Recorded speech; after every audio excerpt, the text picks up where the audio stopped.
Good evening everyone. क्या हाल चाल बेटा? सभी बढ़िया? जल्दी फटाफट कमेंट करके मुझे ये बताओ, सबके हाल चाल बढ़िया और तैयारी व्यारी सब बढ़िया चल रही है?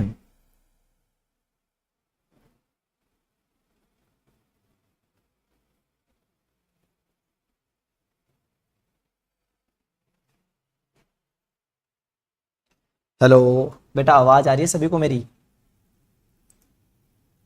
हेलो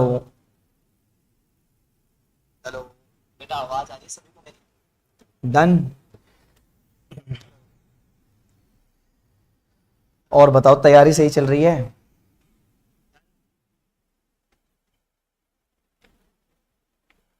और बताओ, तैयारी सही चल रही है? ये अपना मैंने ना अभी एक पेज शेयर करा है, ये ना अपना CFM का पूरा सिलेबस है। ठीक है ना? अगर मैं थोड़ा सा आप लोगों को बाइफरकेशन करूं तो अपने बैच के अंदर हम लोगों ने मार्जिनल कॉस्टिंग कंप्लीट कर लिया, time value of money, cost of capital, capital structure, capital budgeting, dividend decision Sunday करेंगे, वर्किंग कैपिटल एस्टिमेशन इस वीक में कंप्लीट हो जाएगा, फाइनेंशियल अकाउंटिंग ऑलमोस्ट हो चुका है, कॉर्पोरेट अकाउंटिंग ऑलमोस्ट हो चुका है, issue of share capital almost है, थोड़ा सा रहता है, हो जाएगा ये भी। बाकी कुछ चैप्टर्स हमारे रह गए और इन चैप्टर्स के लिए पूरा एक महीना हमारे पास बचा हुआ है। सही ना? इस एक महीने के अंदर एक्स्ट्रा क्लास और नॉर्मल क्लास के थ्रू हम इस पूरे के पूरे सिलेबस को कंप्लीट कर लेंगे। सही है ना? अपनी हर संडे क्लास होगी, जो लाइव ना होगी गूगल ड्राइव पर होगी। तो संडे टू संडे हमारे पास जो बचते हैं टोटल, अगले महीने के 4 संडे और इस महीने का एक संडे, 5 संडे हमारे पास टोटल हैं, जिसके अंदर से एक संडे हम यूटिलाइज करेंगे अपना FM के लिए, बाकी 4 संडे हम यूटिलाइज करेंगे कॉर्पोरेट अकाउंटिंग के लिए। 9 आवर्स की हमारी क्लास होगी और एक क्लास 9 आवर्स की होगी इंटू में 4, 36 घंटे हमारे पास यहाँ पर आ जाएंगे। सही ना?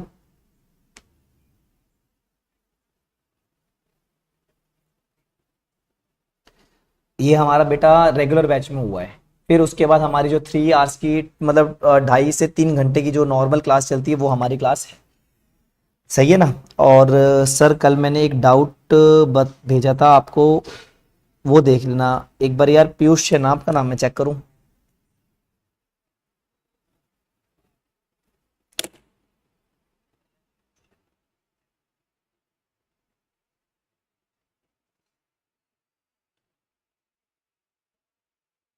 बहुत बढ़िया भूमिका।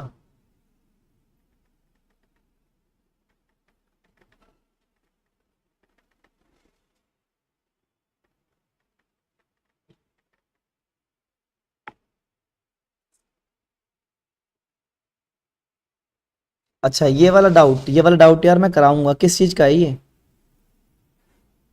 अरे यार पीयूष, तूने तो एकदम से क्लास की एंड वाला पूछ लिया।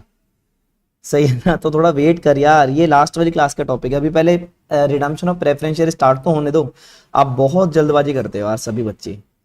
अभी प्रेफरेंस शेयर कैपिटल की 2 क्लास हुई है, जिसमें हमने सिर्फ बेसिक करा है कि ये वाली चीजें ऐसे ऐसे होती हैं। ये बिल्कुल ये लगा लो, जो मैं सारे टॉपिक करा दूंगा एंड में आएगा ये वाला टॉपिक।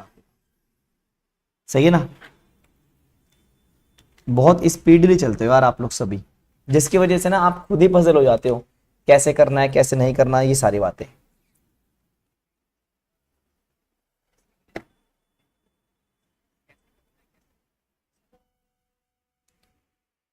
हाँ, ये सारा मैं कराऊंगा यार, थोड़ा वेट करना पड़ेगा। अब आज वाली क्लास के अंदर ना हम लोग अपना एक टॉपिक करेंगे, सबसे पहली बात जिसका नाम है अपना रिडम्पशन ऑफ प्रेफरेंस शेयर। जो हमारा चैप्टर चल रहा है रिडम्पशन ऑफ प्रेफरेंस शेयर। सही ना? रिडम्पशन ऑफ प्रेफरेंस शेयर हमारा एक चैप्टर है। रिडम्पशन ऑफ प्रेफरेंस शेयर के अंदर सबसे पहले मैंने आपको एक बात बताई थी, इस वाले चैप्टर का मतलब ये होता है repayment of preference share. Repayment of preference share. सही है? Repayment of preference share. इसके लिए कौन सा सेक्शन अप्लाई होता है? सेक्शन 55।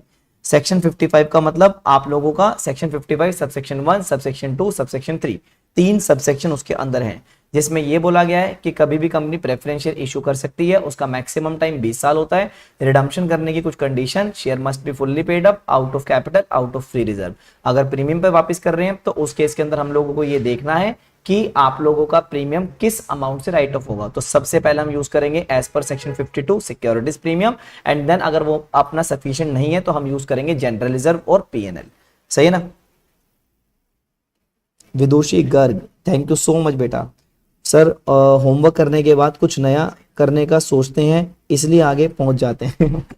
नहीं, वो होमवर्क करने के बाद आगे सोचो, लेकिन ना अभी ना टॉपिक बचा हुआ है, फिर इससे क्या होगा आप डरने लग जाते हो। तो इतना आगे जाओ कि डर ना लगे, ठीक है ना। आप इतना आगे मत जाओ कि बिल्कुल खतरों के खिलाड़ी भी मत बनो यार। अभी पूरा का पूरा ना, जैसे अभी 2 या 3 क्लास हमारी और होगी प्रेफरेंस शेयर की, मैं सही बता रहा हूँ, उसके बाद तो आपको मेरी नीड ही नहीं पड़ेगी।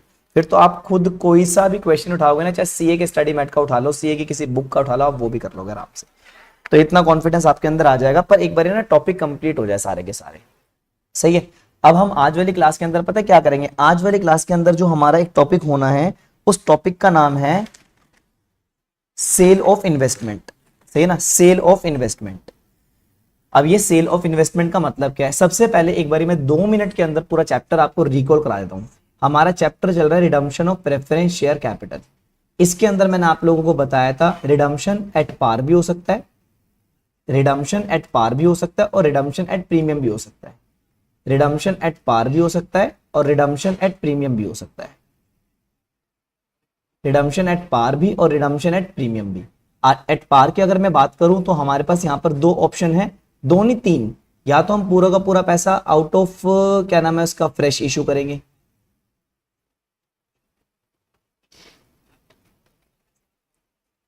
आउट ऑफ फ्रेश इशू, या फिर हम वापस करेंगे आउट ऑफ रिजर्व, या फिर हम यूज करेंगे इसका कॉम्बो, कॉम्बिनेशन। सही ना, कुछ पैसा हम रिजर्व का यूज कर लेंगे और कुछ पैसा हम इसका यूज कर लेंगे। आप लोगों का इसके अंदर आ जाएगा out of divisible profit, out of divisible profit, या फिर आउट ऑफ फ्रेश इशू। सही है। एट प्रीमियम का मतलब यहां पर आप लोगों के 2 अमाउंट रिडीम होंगे, एक आपका रिडीम होगा फेस वैल्यू का, और एक अमाउंट आप लोगों का रिडीम होगा प्रीमियम और रिडम्पशन का। तो आप लोगों को फेस वैल्यू का अमाउंट रिडीम करने के वही 3 ऑप्शन आप लोगों के यहां पर आ रहे हैं। सबसे पहला out of capital, out of fresh issue, second आप लोगों का out of reserve, out of reserve, third आप लोगों का out of combination, out of combination. और प्रीमियम ऑन रिडम्पशन का मतलब आप लोगों के पास या तो हम एसपीआर का यूज करेंगे अमाउंट, या फिर हम अपना फ्री रिजर्व का अमाउंट यूज करेंगे।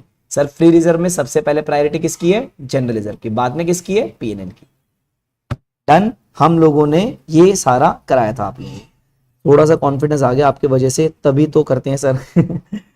खतरों के खिलाड़ी नहीं बनना, खतरों से डर लगता है। बहुत बढ़िया।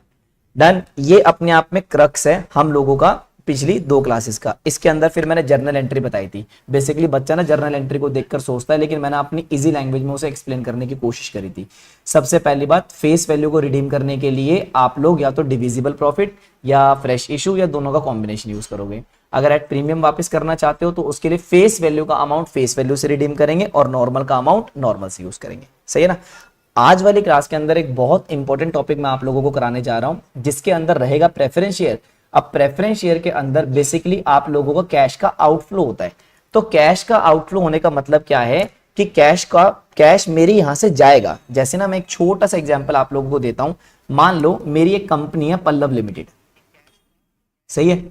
पल्लव लिमिटेड नाम से एक कंपनी है, और इस कंपनी के अंदर आप लोगों के पास इक्विटी शेयर कैपिटल भी है और प्रेफरेंस शेयर कैपिटल भी है। प्रेफरेंस शेयर कैपिटल 10 लाख रुपए के हैं। सही है ना। अब मेरे एक पॉइंट को ध्यान से समझना, यहां पर या तो ये चीज समझ में आएगी या बिल्कुल भी समझ में नहीं आएगी। सही है ना। मेरी कंपनी की बैलेंस शीट है ये, और मेरी कंपनी की बैलेंस शीट के अंदर इक्विटी शेयर कैपिटल का अमाउंट मैं मान के चल रहा हूं 20 लाख रुपए का है। सही है ना। और दूसरी चीज ये, मेरे पास यहां पर कैश बैलेंस पड़ा हुआ है कितने रुपए का, 5 लाख रुपए का। मेरे पास एक इन्वेस्टमेंट भी है कितने रुपए की, 4 लाख रुपए की। और मेरे पास अदर एसेट भी है। तो अदर एसेट का जो अमाउंट है वो है मेरे पास 21 और 9 30 21 लाख रुपए का। टोटल हम लोगों को पता है बैलेंस शीट में total asset is equal to total liability होती है। सही ना।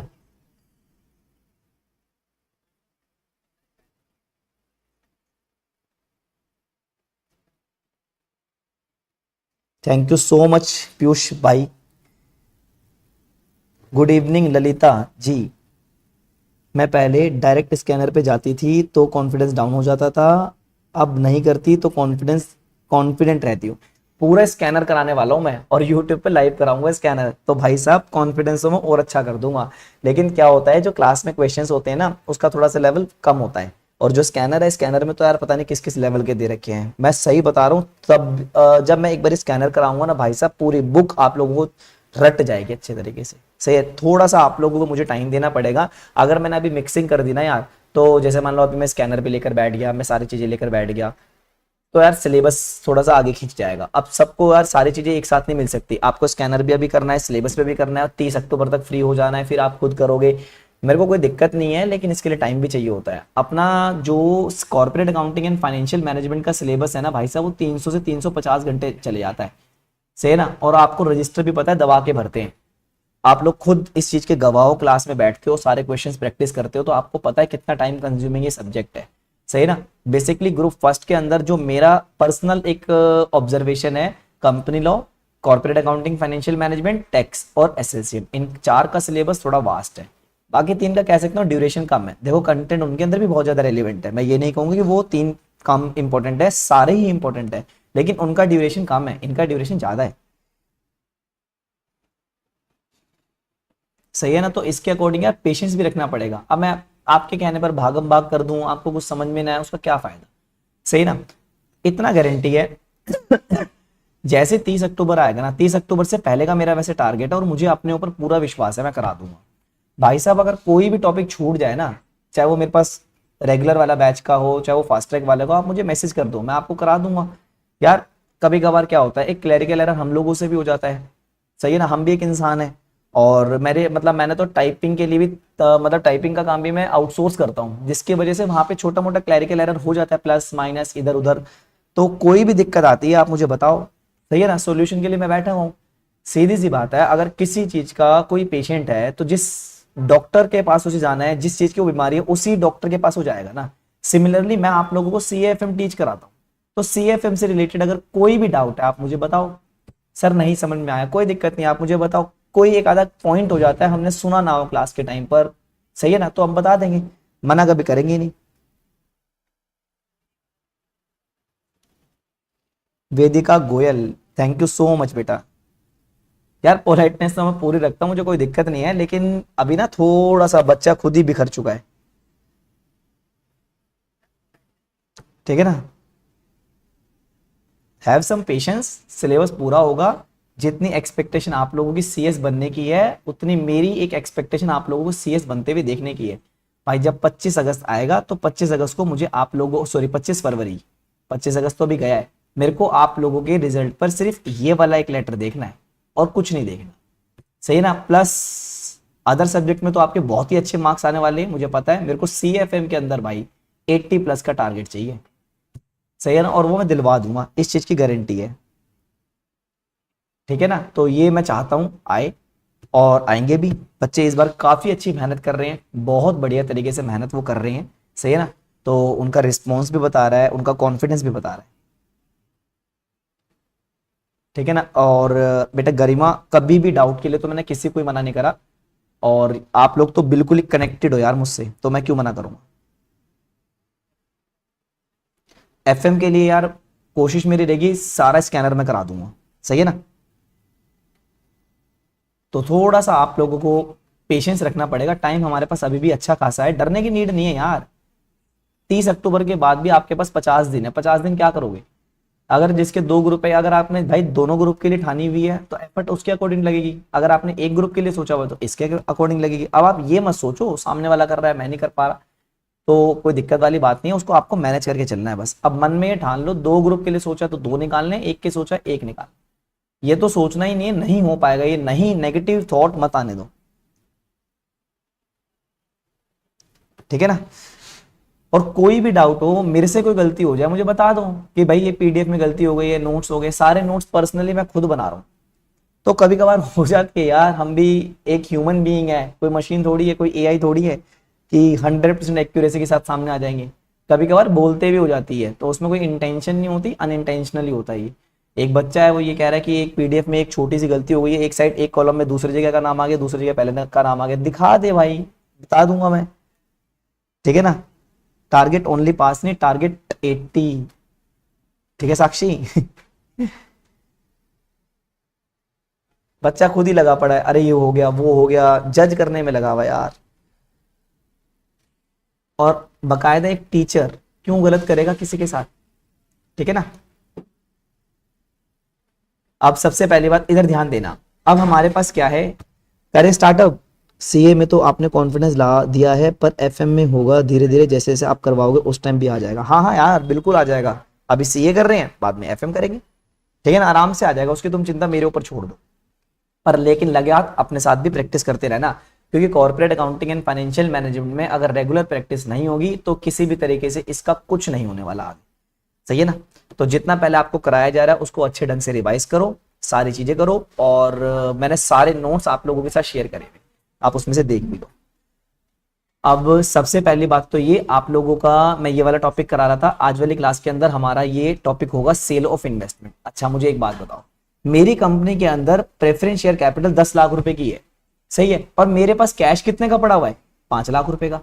अब इसके लिए तो सर मुझे पूरा कैश देना पड़ेगा। सर अभी तक तो हम जर्नल एंट्री पास कर रहे थे, हम ये मान कर चल रहे थे, assumption we are having sufficient amount of cash, सही है ना।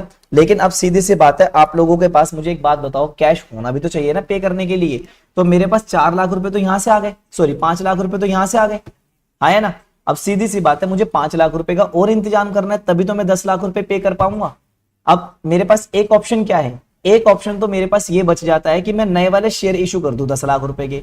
अगर मैं नए शेयर इशू करूंगा तो 20 के शेयर, मतलब 10 के शेयर आ जाएंगे और 10 का कैश बढ़ जाएगा, है ना, तब तो मुझे कोई दिक्कत नहीं है। लेकिन अगर मैं आउट ऑफ रिजर्व वापस कर रहा हूं, तो आउट ऑफ रिजर्व वापस करने के लिए मैं ये कह सकता हूं मेरे पास 10 लाख रुपए का कैश होना चाहिए। 10 में से 5 लाख रुपए का कैश तो है हमारे पास, लेकिन 10 में से 10 का कैश नहीं है हमारे पास। तो 5 लाख का कैश मेरे पास अवेलेबल है, मैं इसे यूज कर लूंगा। सर 5 का कहां से लेकर आऊं, 5 के लिए बेटा आप अपनी किसी एसेट को बेच दोगे, सही है ना। अब बेसिकली अपने आपने जो भी एक कंपनी होती है, अपने आप को सेव करने के लिए वो कहीं ना कहीं से अपने आप को क्या करती है, एक इन्वेस्टमेंट पहले से करके चलती है। जैसे हम लोग हैं, अगर हमें इन फ्यूचर कोई खर्चा मीट करना है, जैसे फॉर एग्जांपल मुझे कोई घर खरीदना है, या फॉर एग्जांपल मुझे कोई बाइक खरीदनी है, तो उसके लिए सेविंग मैं आज से करना चालू कर दूंगा। तो एक कंपनी को पता है कि मैंने आज किसी टाइम, मतलब आज के टाइम पर कोई प्रेफरेंस शेयर कैपिटल से पैसे इकट्ठा करा हुआ है, और इस पैसे को मेरे को 10 साल बाद वापस भी करना है। तो 10 साल बाद मेरे को पैसा जो वापस करना है, उसके लिए मेरे पास सफिशिएंट कैश होना चाहिए। तो कंपनी पहले से एक इन्वेस्टमेंट करके चलती है, जब भी कभी कोई इमरजेंसी होगी, जब भी कभी कोई नीड पड़ेगी, मैं अपनी एसेट बेच दूंगा, और अपनी एसेट बेचने के बाद सारा का सारा पैसा प्रेफरेंस शेयर को लौटा दूंगा, सही है ना। तो अब हम यहां पर कर देंगे अपनी sale of asset, sale of asset. चलो सर, अब ना मैं आपके एक पॉइंट से एक बात तो समझ गए हम, कि हमारे पास 5 लाख का कैश अवेलेबल था, 10 लाख रुपए का हम लोगों ने वापिस करना है, 4 लाख की हमने इन्वेस्टमेंट बेच दी, आया ना। तो ठीक है सर, 9 लाख रुपए का कैश हो गया, लेकिन आपको कितने का अमाउंट चाहिए, 10 लाख रुपए का। सर 1 लाख रुपए कहां से लेकर आएंगे। अब पहली बात, हो सकता है ये 4 लाख रुपए की एसेट मैं 4 में बेच दूं, हो सकता है इस 4 लाख रुपए की एसेट को 6 लाख रुपए में बेच दूं, हो सकता है इस 4 लाख रुपए की एसेट को 3 लाख रुपए में बेच दूं, सही ना। तो जो भी मेरी इन्वेस्टमेंट है उसकी बुक वैल्यू कितने की दे रखी है, 4 लाख की। सर 4 लाख की आपको इन्वेस्टमेंट की बुक वैल्यू दे रखी है, अगर मैंने इसे 4 में बेच दिया तो 4 का कैश मेरे पास आ जाएगा, अगर मैंने इसे 6 का बेच दिया तो 6 का कैश मेरे पास आ जाएगा, और अगर मैंने इसे 3 लाख रुपए का बेचा तो 3 का कैश मेरे पास आएगा, आया ना। अब मुझे एक बात बताओ सर, जब आपने 4 का अमाउंट 4 में बेच दिया तो यहां पर कोई प्रॉफिट नहीं हुआ, कोई लॉस नहीं हुआ, लेकिन जब मैं इसकी बात करता हूं तो सर मेरे पास एक लॉस हुआ है, और सर अगर मैं इसकी बात करता हूं तो यहां पर तो हमारे पास प्रॉफिट हो गया, आए ना। और ये प्रॉफिट होता है अपने आप में कैपिटल प्रॉफिट, डन। तो सीधी सी बात है, जब भी कभी हम इन्वेस्टमेंट बेचेंगे, इन्वेस्टमेंट बेचने के टाइम पर फायदा भी हो सकता है और नुकसान भी हो सकता है, फायदा भी हो सकता है और नुकसान। फायदा और नुकसान जब भी कभी होगा तो आप लोगों की बैलेंस शीट में अगर प्रॉफिट एंड लॉस अकाउंट का बैलेंस शो हो रहा है, उसमें हम उसे एडजस्ट कर देंगे, पहली बात। दूसरी चीज, अब जब मैं इन्वेस्टमेंट बेचूंगा तो मेरे पास कैश आ जाएगा। सर अगर मान लो 4 लाख की इन्वेस्टमेंट मैंने 4 में बेची, तो 4 लाख का अमाउंट तो मेरे को मिल गया, 4 और 5 9 लाख का कैश अवेलेबल हो गया मेरे पास। चाहिए कितना, 10। तो सर 1 लाख रुपए का कहीं से लोन ले लो, सही ना। लोन लेकर मेरे पास कैश की कंडीशन पूरी हो जाएगी, अब मैं कैश को यूज कर सकता हूं फॉर रीपेमेंट, पहला पॉइंट। दूसरा, सर 4 लाख का अमाउंट 6 लाख रुपए में बदल गया, यानी 4 लाख वाली इन्वेस्टमेंट मैंने 6 लाख की बेची, तो सर अब तो कोई दिक्कत ही नहीं है, 10 लाख रुपए की नीड है, पहला 5 लाख रुपए लगा हुआ है, अगला 6 लाख रुपए का बेच दिया, 11 लाख रुपए का अमाउंट आ गया। Done. Case number third, sir 4 lakh रुपए की इन्वेस्टमेंट आपने कितने में बेची? 3 लाख की। तो 5 लाख तो पहले रखे थे, 3 लाख मेरे पास और आ गए, 8 लाख। अब कितना शॉर्ट पड़ गया? 2 का क्या ले लेंगे? लोन ले लेंगे। समझ में आई मेरी बात? अब इसका अकाउंटिंग ट्रीटमेंट क्या करना है मुझे आप लोगों को ना ये समझाना है, सही है? तो सबसे पहली बात, ये एक मोस्ट इंपॉर्टेंट टॉपिक है, ये आप लोगों के एग्जाम में देखने को मिलेगा ही मिलेगा। तो पहले मैं आपको पूरा समझा देता हूं इसके बारे में। For arranging cash we can sell any asset, सही है ना? कोई भी हम एसेट बेच सकते हैं, like sale of investment, like sale of investment,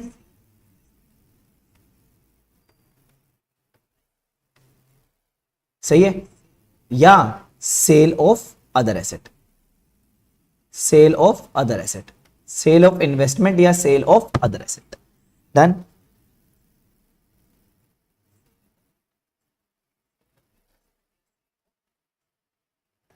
अभी बेटा ये एक तरीके से अभी से क्लास स्टार्ट होगी मेरे हिसाब से। अभी तो प्लेबैक का ऑप्शन होगा ना, मतलब प्लेबैक इन द सेंस आप इसको बैक कर सकते हो, आप एक बार चेक कर लो थोड़ा स्पीड मोड पे, सही है ना? सेल ऑफ इन्वेस्टमेंट या सेल ऑफ अदर एसेट, मैंने ये बेच दी, सही है ना? जब भी कभी हम किसी एसेट को बेचेंगे, if we sell any investment और asset, there may be profit or loss, there may be profit, there may be loss, and there may be no profit no loss, no profit no loss, सही ना? तो आप लोगों के पास इन तीनों में से कोई भी सर्कमस्टांसेस हो सकता है। डन। अब मैंने क्या समझाया? हमने कैश को अरेंज करने के लिए अपनी एक इन्वेस्टमेंट को बेच दिया, सही है? तो आप लोगों की जो पहले जर्नल एंट्री हो रही थी वो सारे की सारी जर्नल एंट्री आप लोगों की नॉर्मल चलेगी, सही है ना? जो भी जो मतलब आप लोगों ने पहले पैसा इकट्ठा करा था, चाहे वो डिविजिबल प्रॉफिट से कराओ चाहे वो शेयर बेचकर कराओ, सही है? फिर आपने प्रेफरेंस का अमाउंट ड्यू करा था, यहां आप लोगों की एक एंट्री बढ़ जाएगी, वो क्या? इधर देखिए, sale of investment, sale of investment,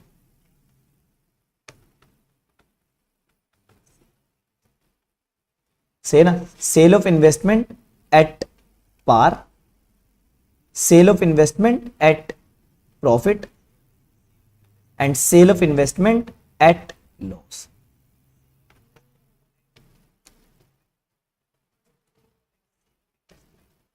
सही है ना? तो यहां एट पार का मतलब जितने की बुक वैल्यू है उतने में मैंने बेच दी, जितने की बुक वैल्यू है मैंने बुक वैल्यू से ज्यादा में बेच दी, जितने की बुक वैल्यू मैंने बुक वैल्यू से कम।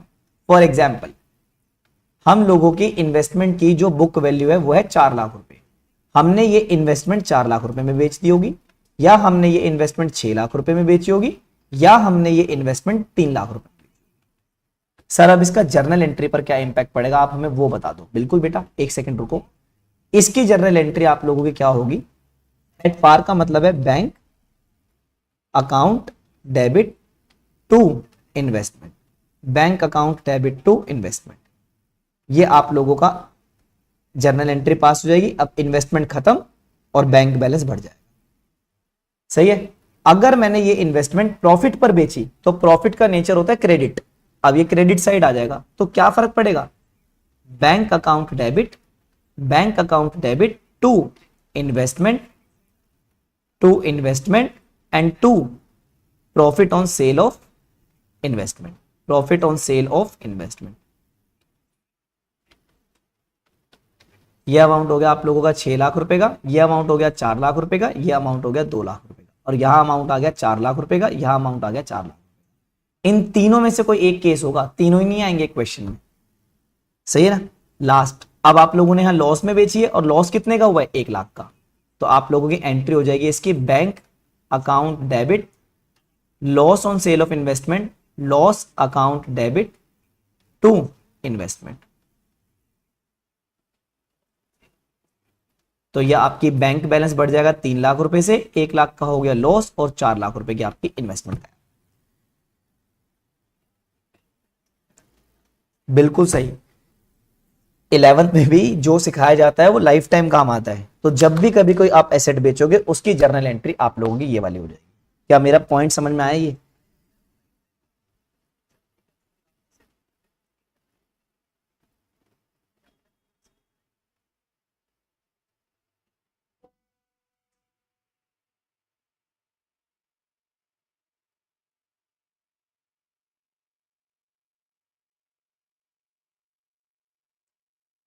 डन। अब एक काम करता हूं, प्रैक्टिस के लिए ना सबसे पहले मैं एक क्वेश्चन करा देता हूं आप लोगों को।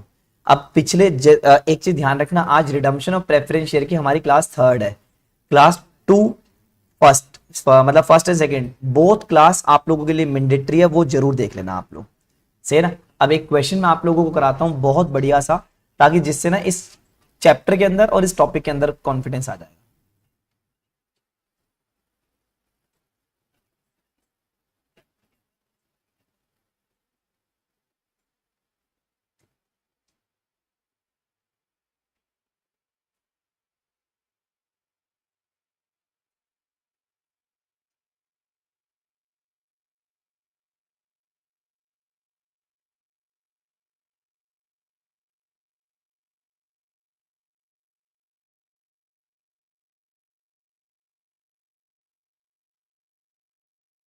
क्वेश्चन नंबर है 5th।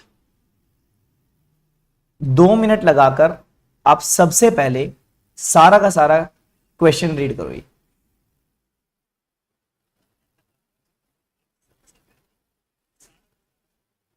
एक बार आप अपने लेवल पर पूरा क्वेश्चन रीड करो, और अब मैं सही बता रहा हूं, पेन कॉपी छोड़ देना, मैं जितना कराऊंगा उस पर ध्यान देना।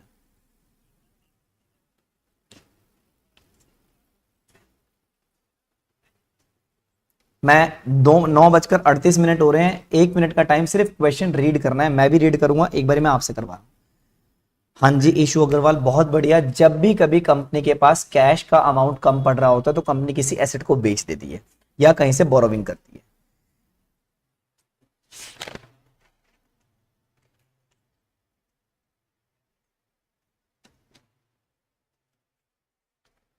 जैसे जैसे आप एक बार ये क्वेश्चन रीड कर लो, मुझे एक बार कंफर्म कर देना बाय कमेंट, तो मेरे को कंफर्म हो जाएगा कि आप लोगों ने मेरी बात को माना है।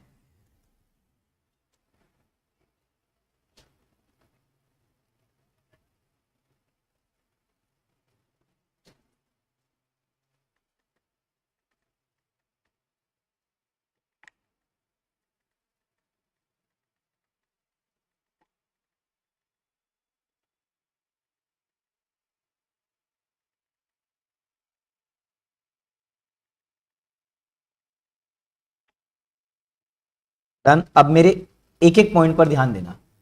X limited gives you the following information on 31 March 2023। Company की शेयर कैपिटल का अमाउंट है इतने का। सर शेयर कैपिटल दिया हुआ है, ये कहां से पता चलेगा? इक्विटी कितना है, प्रेफरेंस, नीचे आ जाओ।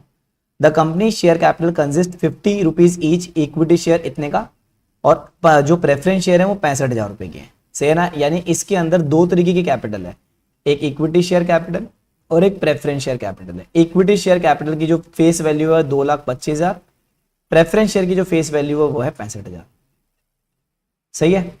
फिर उसके बाद रिजर्व एंड सरप्लस अकाउंट के अंदर ओनली प्रॉफिट का अमाउंट है, इसके अंदर खाली एक ही अमाउंट है, profit and loss. Sir profit and loss account है तो कोई दिक्कत वाली बात नहीं है, हमारे लिए अच्छी बात है। In order to facilitate the redemption of preference share at premium 10%, यानी इस बार कंपनी ने ये डिसाइड करा है कि जितना भी प्रेफरेंस शेयर हम वापस करेंगे एट प्रीमियम करेंगे। Company decided to sell all the investment for ₹15,000। Company ने ये डिसाइड करा है कि अपना इसके लिए वो सारी इन्वेस्टमेंट बेच देगी, सही है। To finance the part of redemption from companies fund subject to leaving a bank balance of 12,000। Company ने ये भी बोला है कि जब कंपनी को रिडम्पशन की नीड पड़ेगी कर लेगी सारी फर्म का कैश, लेकिन 12,000 रुपए किसी भी हालत में कम नहीं होने चाहिए, मतलब 12,000 रुपए मिनिमम कंपनी के पास होने चाहिए, ठीक है। यानी अगर मैं छोटी सी एक बात बताऊं ना, मेरे पास 31,000 का अमाउंट है अभी फिलहाल एट प्रेजेंट, इसने कहा देख तू ऐसा कर 12,000 छोड़ दे, यानी इसमें से तो 19,000 रुपए यूज कर ले, मेरा पहला पॉइंट। और इन्वेस्टमेंट कितने की हो गई? 15,000 रुपए की। सही है ना। अभी मैं पूरा समझा रहा हूं विद वर्किंग नोट। अब इसके बाद to issue minimum equity share of 50 each share to raise the balance of fund required. और इसके बाद अगर तेरे पास फिर भी कोई बैलेंस कम पड़ रहा है ना, तो उसके लिए यूज कर ले अपना क्या, number of equity share issue कर दे मार्केट के अंदर, इससे कोई दिक्कत नहीं आएगी। सही है ना। अब सबसे पहली बात तो ये, आप लोगों को करना कैसे, इसका क्वेश्चन का सॉल्यूशन ये देखिए। क्वेश्चन नंबर है आप लोगों का 5th, इन्वेस्टमेंट का पार्ट है, सारे केस इसके अंदर आ चुके हैं। क्वेश्चन नंबर है 5th, मोस्ट इंपॉर्टेंट क्वेश्चन है। सही है ना। तो सबसे पहली बात तो ये, सर एक बात बताओ, पहले ना वर्किंग नोट नंबर 1 बनाते। वर्किंग नोट नंबर 1 का मतलब क्या है, face value of preference shares, face value of preference share to be redeemed. ये अमाउंट आप लोगों का आ जाएगा फेस वैल्यू का सर 65,000 रुपए, लिखा हुआ है वहां पर, मैं अपने साइड से कुछ नहीं लिख रहा। सही ना। सर कहां से पता चला आप लोगों को ये अमाउंट, ये रहा। सर ये कहां से लिख दिया आपने, अपनी मर्जी से लिखा है क्या, नहीं ये रहा। और मेरे को ये जो प्रेफरेंस शेयर है कैसे वापस करने हैं, प्रीमियम पर। तो अब इसके अंदर हम ऐड कर देंगे क्या, premium on redemption of preference share, add premium on redemption of preference share, premium on redemption of preference share, premium on redemption of preference share. कितना परसेंट है सर, 10%। तो 65,000 इंटू में 10%, अब ये कितना आ जाएगा आप लोगों का, 6500। सही है। तो टोटल अमाउंट हमें कितने का चाहिए, 71,600 का।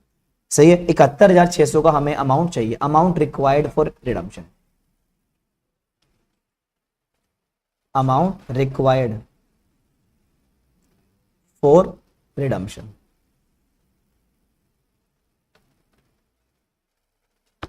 Done. Working note number 1। Working note number 2 देखते हैं। वर्किंग नोट नंबर 2, हमें जो अमाउंट रिडीम करना है, अब यहां पर आ जाएगा सेक्शन 55। सर सेक्शन 55 के अकॉर्डिंग हम लोगों को जो अमाउंट रिडीम करना है प्रेफरेंस शेयर का, 71,600 का करना है। और सर 71,600 को जो अमाउंट रिडीम करना है, उसके अंदर एक तो हमारी फेस वैल्यू है और एक हमारा प्रीमियम ऑन रिडम्पशन है, प्रीमियम ऑन रिडम्पशन। सर अगर हम फेस वैल्यू की बात करें तो फेस वैल्यू के अंदर आप लोगों का ये अमाउंट है 65,000 रुपए का, और जो इसके अंदर हमारा अमाउंट है वो है 6500 रुपए का। मैंने गलत कर दिया शायद, 65 और 6 71,500 आ जाएगा। सही ना, 71,500। हाँ ठीक है ठीक है ठीक है ठीक है, कमेंट बिल्कुल सही है, अटेंटिव रहते हो तुम लोग भी। सही है ना। अब सबसे बड़ी बात ये, हमें ये वाला अमाउंट अरेंज करना है। अब मेरे एक एक पॉइंट को ध्यान रखना। सबसे पहली बात तो ये, इसके लिए मैं यूज करूंगा या तो डिविजिबल प्रॉफिट को, या हम इसके लिए यूज करेंगे फ्रेश इशू को। सही है। और इसके लिए हम सबसे पहले यूज करेंगे या तो एसपीआर को, या इसके लिए हम यूज करेंगे profit and loss account. Sir सबसे पहले किसका अमाउंट निकाले, सबसे पहला काम आप लोगों का है प्रीमियम ऑन रिडम्पशन का अमाउंट अलग करना है। सही है ना। तो अभी ना अभी इसको क्वेश्चन को स्टार्ट मत करना, क्योंकि मैंने इन्वेस्टमेंट भी बेची है। अब आ जाते हैं पॉइंट नंबर 1 पे। For redeeming the preference share we sold the investment for ₹15,000। अरे ये तो सेल प्राइस है सर, इसकी बुक वैल्यू है कुछ, बिल्कुल है। जो इसकी बुक वैल्यू है, बुक वैल्यू कितने की है, 18,500 रुपए की, 18,500 रुपए की। हाँ है ना। अब मुझे एक बात बताओ, सबसे पहली बात तो ये 18,500 को तो हमारे पास नॉन करेंट इन्वेस्टमेंट का प्राइस है। सही है ना। इसके लिए आप बनाएंगे क्या, पॉइंट नंबर 3। कहां गया भाई साहब, मिक्स हो गया PDF. Working note number 3, working note number 3। Sir working note number 3 की अगर हम बात करें तो बुक वैल्यू ऑफ इन्वेस्टमेंट कितने की है, बुक वैल्यू ऑफ इन्वेस्टमेंट है हमारी 18,500 रुपए की। सही है। Sir sale price of investment कितने का है, sale price of investment, sir sale price of investment है हम लोगों का 15,000 रुपए का। सर अब एक बात बताओ, 18,500 की आपने 15,000 में बेच दी, तो 3,500 का मेरा नुकसान हो गया कि नहीं हो गया। इसे बोलेंगे हम loss on sale of investment, loss on sale of investment. सही है। यह आप लोगों के लिए एक नया कॉन्सेप्ट है 3 क्लास के अंदर। सही है ना। और ऐसे हर क्लास के अंदर कुछ ना कुछ नया सीखने को मिलेगा, तो डरने की और ज्यादा सोचने की नीड नहीं। Working note number 4, working note number 4 की अगर हम बात करें तो मुझे एक बात बताओ, क्या कंपनी के पास प्रॉफिट एंड लॉस अकाउंट के अंदर 48,000 का बैलेंस है? अब आ जाओ, तो balance in PNL, balance in PNL, balance in profit and loss account. Sir balance in profit and loss account आप लोगों का है 48,000 का। सबसे पहली बात तो जो भी ये लॉस हुआ है, इस लॉस को सेटअप भी तो करूंगा कहीं से, तो इस लॉस को मैं यहां से सेटअप कर दूंगा, इसमें से माइनस कर देंगे हम। सबसे पहले अगर मेरा कोई लॉस हुआ है, loss on sale of investment, sir loss on sale of investment हम लोगों का हुआ है 3500 रुपए का। अब यहां से जब हम अमाउंट माइनस कर देंगे तो ये अमाउंट आ जाएगा 44,500 का। इसे हम बोलेंगे अवेलेबल बैलेंस, यानी इतना बैलेंस मेरे पास अवेलेबल है। किस लिए? प्रेफरेंस शेयर को रिडीम करने के लिए। सर प्रेफरेंस शेयर को रिडीम करने के लिए क्या प्रॉफिट एंड लॉस अकाउंट का यूज कर सकते हैं? 110%। क्या मेरा ये वाला पॉइंट समझ में आया? ये मेरे पास अवेलेबल है। अच्छा मुझे एक बात बताओ, अब मेरे पास जो प्रेफरेंस शेयर मुझे रिडीम करनी है, एक तो मुझे करना है securities premium, sorry premium on redemption, और एक करना है फेस वैल्यू। तो जो प्रीमियम ऑन रिडम्पशन है उसका अमाउंट कितने का है हमारे पास? सर उसका अमाउंट तो हमारे पास 6500 रुपए का है। अरे यार अब इसमें से और अमाउंट कम हो गया, तो अब हमारे पास बैलेंसिंग फिगर क्या बच गया? बैलेंसिंग फिगर से जो अमाउंट बच गया वो बच गया 38,000 रुपए का। सर 38,000 का अमाउंट हम यूज करेंगे फेस वैल्यू को रिडीम करने के लिए, और 6500 का जो अमाउंट है हम यूज करेंगे प्रीमियम ऑन रिडम्पशन के लिए। एक करेंगे हम प्रीमियम ऑन रिडम्पशन के लिए और एक करेंगे हम फेस वैल्यू को रिडीम करने के लिए। सर ये क्या करा है अभी बता रहा हूं, 2 मिनट का टाइम दो। अब ऊपर आ जाते हैं दोबारा चार्ट के ऊपर। अब मेरे पास 44,500 का अमाउंट था, जिसके अंदर सेक्शन 55 में जब अप्लाई कर रहा था तो एसपीआर का अमाउंट तो मेरे पास 0 है। जो प्रॉफिट एंड लॉस अकाउंट है उसमें से मैंने 6500 रुपए निकाल लिए, आया ना। अब कितने बच गए? 38,000। 38,000 मैंने यहां से निकाल लिए। जब 38,000 मैंने यहां से निकाल लिए तो अब हमें चाहिए कितने? 65,000। अब सर बाकी का क्या करें? तो बाकी के बैलेंसिंग फिगर के लिए आप इशू क्या कर दोगे? Equity share. क्या इशू कर दोगे? Equity share. Sir equity share की फेस वैल्यू 10 होती है, बिल्कुल सही कह रहे हो आप, 10 ही होती है। लेकिन मुझे एक बात बताओ, क्या हम लोगों ने इस बार शेयर 50 रुपए में इशू करें? तो इसका मतलब मैं ये बोल सकता हूं, इसको मैं 50 से अगर डिवाइड कर दूं तो मेरे नंबर ऑफ शेयर्स आ जाएंगे। तो 37,000 को 5 से डिवाइड करेंगे कितना आएगा?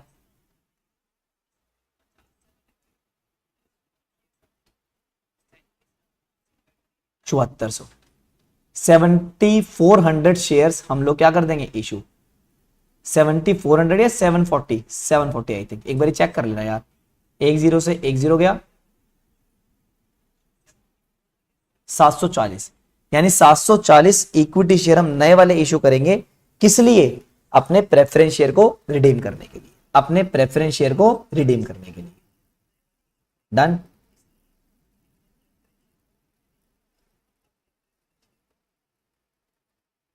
सर 12,000 का बैलेंस भी है, बहुत बढ़िया पॉइंट कैच करा। 1 मिनट रुको, अभी चलते हैं उसके ऊपर भी।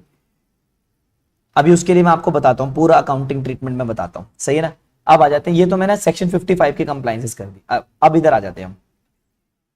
अब मुझे एक बात बताओ, वर्किंग नोट नंबर हमारा कितना बन गया? 4। वर्किंग नोट नंबर 5 पे आ जाओ। Working note number 5। सर हमारे पास अवेलेबल कैश कितने का है? अवेलेबल कैश हमारे पास है, एक बार चेक करेंगे, अवेलेबल कैश है हमारे पास 31,000 रुपए का। सर हमने अपने सेल ऑफ इन्वेस्टमेंट करी, सेल ऑफ इन्वेस्टमेंट जो करी है वो हमने करी है 15,000 रुपए की। अब हमारे पास टोटल अमाउंट कितना हो गया? 46,000। सर हमने नए शेयर इशू करे हैं, न्यू शेयर। न्यू शेयर कितने के इशू करे? 37,000 के। तो अब टोटल कैश कितना हो गया? 0 0 0, 7 और 6 13, और ये 83, यानी अवेलेबल कैश अब हमारे पास कितना है? 83,000। सर अब हमें चाहिए कितना कैश? हमें कैश कितना चाहिए? Cash required 71,500। 71,500 इतने का कैश चाहिए ना हमें।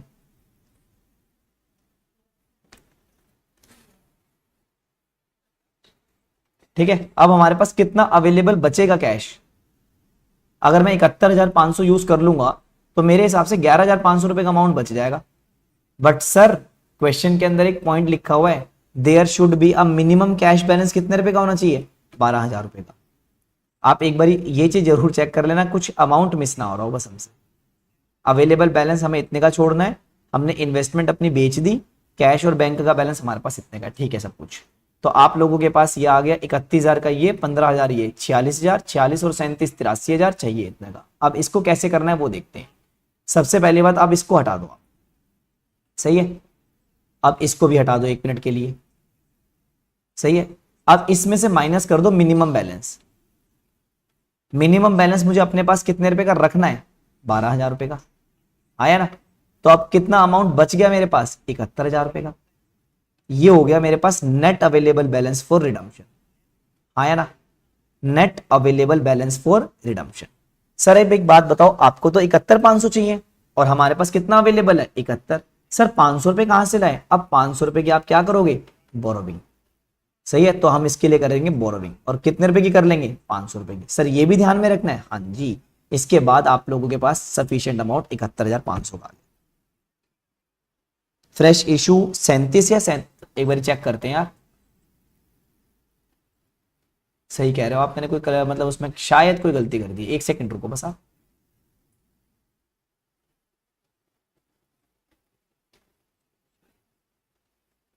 न्यू शेयर्स आप लोगों के बैलेंसिंग फिगर से हमें 65,000 चाहिए ना, हाँ बिल्कुल सही है। तो अब यहां पर हम इसको ठीक करेंगे एक बारी, और यहां पर ये अमाउंट आ जाएगा आप लोगों का कितने का, 27,000 रुपए का, सही है। और नंबर ऑफ शेयर निकालने के लिए किससे डिवाइड कर देंगे, 50 से। तो आप लोगों का आ जाएगा 540 शेयर, सही है। और फिर इसके बाद अब आप लोगों के पास जो कैश आएगा, वो कैश आ जाएगा कितने का, 27,000 रुपए। अब जब हम 27,000 का अमाउंट यहां पर लिखेंगे, तो हम लोगों के पास टोटल अमाउंट आ जाएगा कितने रुपए का, 73,000 का, 73,000 का,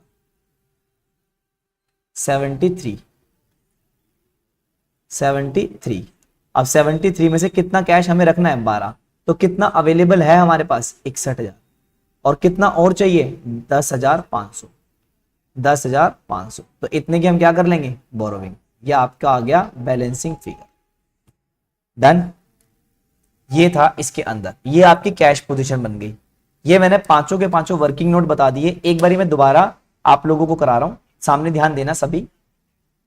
सबसे पहली बात तो ये, आप लोग क्या करोगे, जितना अमाउंट हमें चाहिए, जितना अमाउंट हमें प्रेफरेंस शेयर का रिडीम करना है, पहले हम उसे देखेंगे।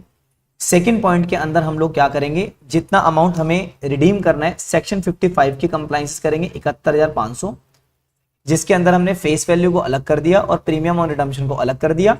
प्रीमियम ऑन रिडम्पशन हमारा 6500 का है और ये हमारा 65,000 का है। इसको रिडीम करने के लिए हमने पीएनएल का यूज करा, और इसके लिए डिविजिबल प्रॉफिट हमारे पास 38 का बचा था, बाकी 27,000 हम लोगों ने शेयर इशू कर दी। फिर इसके बाद वर्किंग नोट नंबर 3 पे अगर हम आते हैं, तो हमारी इन्वेस्टमेंट की बुक वैल्यू इतने की है, हमने उसे इतने में बेच दिया, इतने का हमारा लॉस हो गया, जिसकी वजह से हमारा पीएनएल का बैलेंस भी अफेक्ट हुआ, और पीएनएल का बैलेंस हमारा इतने का बच गया, जिसके अंदर से सबसे पहले हमने प्रीमियम और रिडम्पशन का अमाउंट अलग कर दिया, बाकी जो बच गया हमने फेस वैल्यू के लिए यूज कर लिया, सही है। अब फेस वैल्यू के लिए यूज करने के बाद हमें कैश का देखना था, तो कैश के अंदर हमें क्या करना था, 31,000 का तो हमारे को बैलेंस शीट में कैश दे रखा था, 15,000 के हमने इन्वेस्टमेंट बेच दी, 46,000, 27,000 के हमने शेयर इशू कर दिए, 73,000, 12,000 का हमें मिनिमम कैश रखना था, तो वो हमने हटा दिया, यानी अवेलेबल कैश जो हमारे पास आ गया वो 61,000 का आ गया, और हमें चाहिए 71,500, तो इसलिए हमने 10,500 की क्या कर ली है, बोरोविंग। इसे बोलते हैं short term borrowing, short term borrowing. ये हमारी बैलेंसिंग फिगर आ गई। अब मैंने आप लोगों को पूरा का पूरा एक क्वेश्चन का सारे वर्किंग नोट समझा दिए, एक बारी कमेंट करके बता दो क्या सारे वर्किंग नोट समझ में आ गए, सभी एक बारी मेरे को कमेंट करके बताना।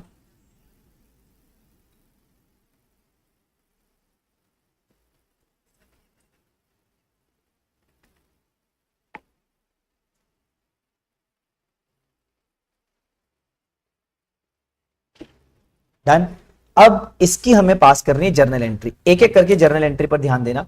सबसे पहली बात तो ये, जब भी कभी कोई हमने एसेट बेची है, पहले एसेट को बेचने की एंट्री पास करेंगे। तो फर्स्ट एंट्री हम लोगों की पास हो जाएगी, bank account debit, bank account debit, profit and loss account debit, profit and loss account debit to investment, first entry. और अब आप लोगों के पास इन्वेस्टमेंट का जो अमाउंट था वो था 18,500 का, बैंक बैलेंस जो आप लोगों के पास आएगा वो 15,000 रुपए का, और प्रॉफिट एंड लॉस अकाउंट में अमाउंट आ जाएगा आप लोगों का 3,500 का, बीइंग सेल ऑफ इन्वेस्टमेंट। पहली बात। दूसरी बात, आप लोगों ने कंपनी का डिविजिबल प्रॉफिट का अमाउंट यूज करा, तो एंट्री हो जाएगी profit and loss account debit to capital redemption reserve.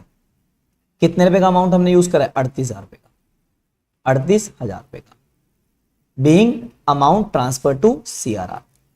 Third entry के अंदर हम लोगों ने क्या करा? शेयर इशू करे, तो bank account debit to equity share capital. Normal issue करें, प्रीमियम पर इशू नहीं करें, इसलिए पार पे आ गया। तो आप लोगों के नंबर ऑफ शेयर आ गए कितने? 540, और एक शेयर कितने रुपए का है? 50। तो टोटल अमाउंट कितने का हो गया? 27,000।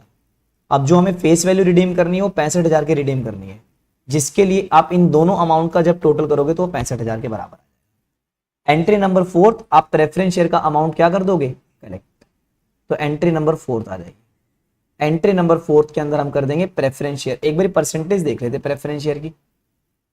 कोई परसेंटेज नहीं दे रखी, चलो कोई दिक्कत नहीं, वैसे हमें उसका कुछ रूल भी नहीं है, लेकिन अगर परसेंटेज नहीं दे रखी तब भी आप इसकी रिस्पेक्ट करोगे। Preference share capital account debit, premium on redemption of preference share account debit, premium on redemption of preference share account debit to आप लोगों का आ जाएगा प्रेफरेंस शेयर होल्डर। कितने का अमाउंट है? 65,000 का। कितने का प्रीमियम है? 6500 का। कितने का ये अमाउंट है? 71,500 का। सही है। अब इसके बाद हमें इस प्रीमियम वाले अमाउंट को क्या करना था? Right of. और इसको राइट ऑफ करने के लिए हम क्या करेंगे? प्रॉफिट एंड लॉस अकाउंट का। तो इसके लिए एंट्री हो जाएगी आप लोगों की profit and loss account debit to premium on redemption of preference share, premium on redemption of preference share.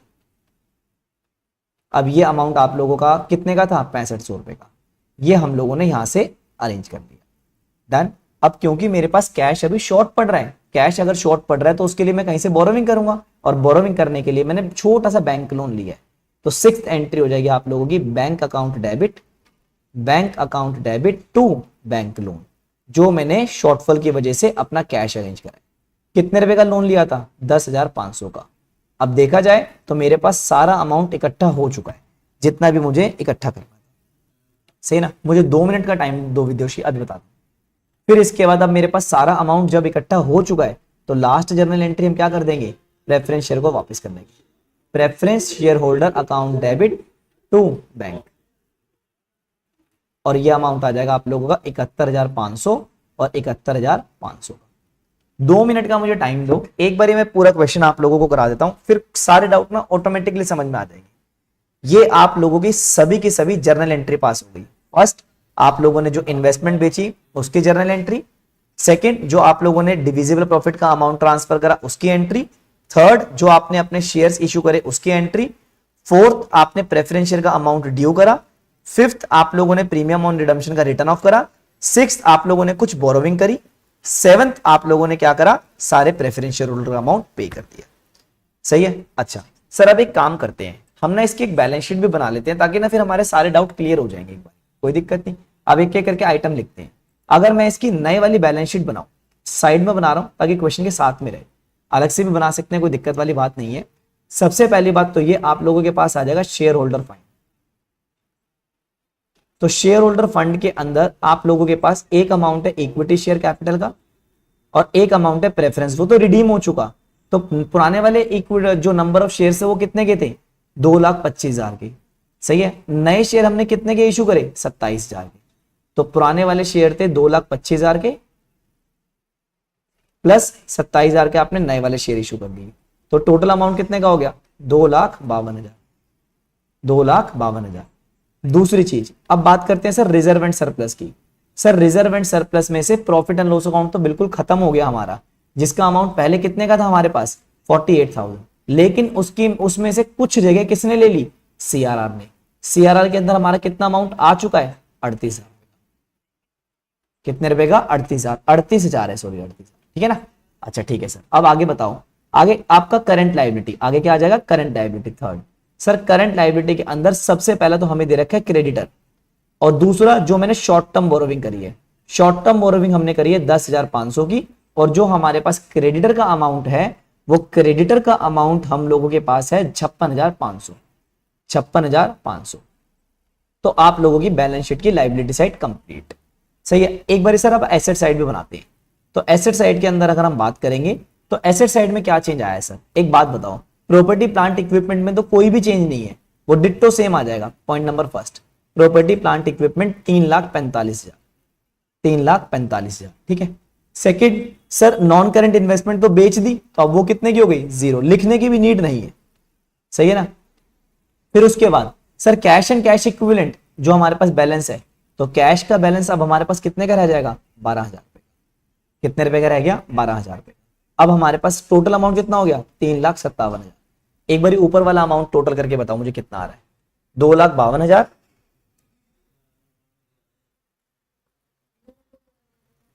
2,52,000 plus में 38,000 प्लस में 56,500 प्लस में 10,500, यह आ गया 3,57,000।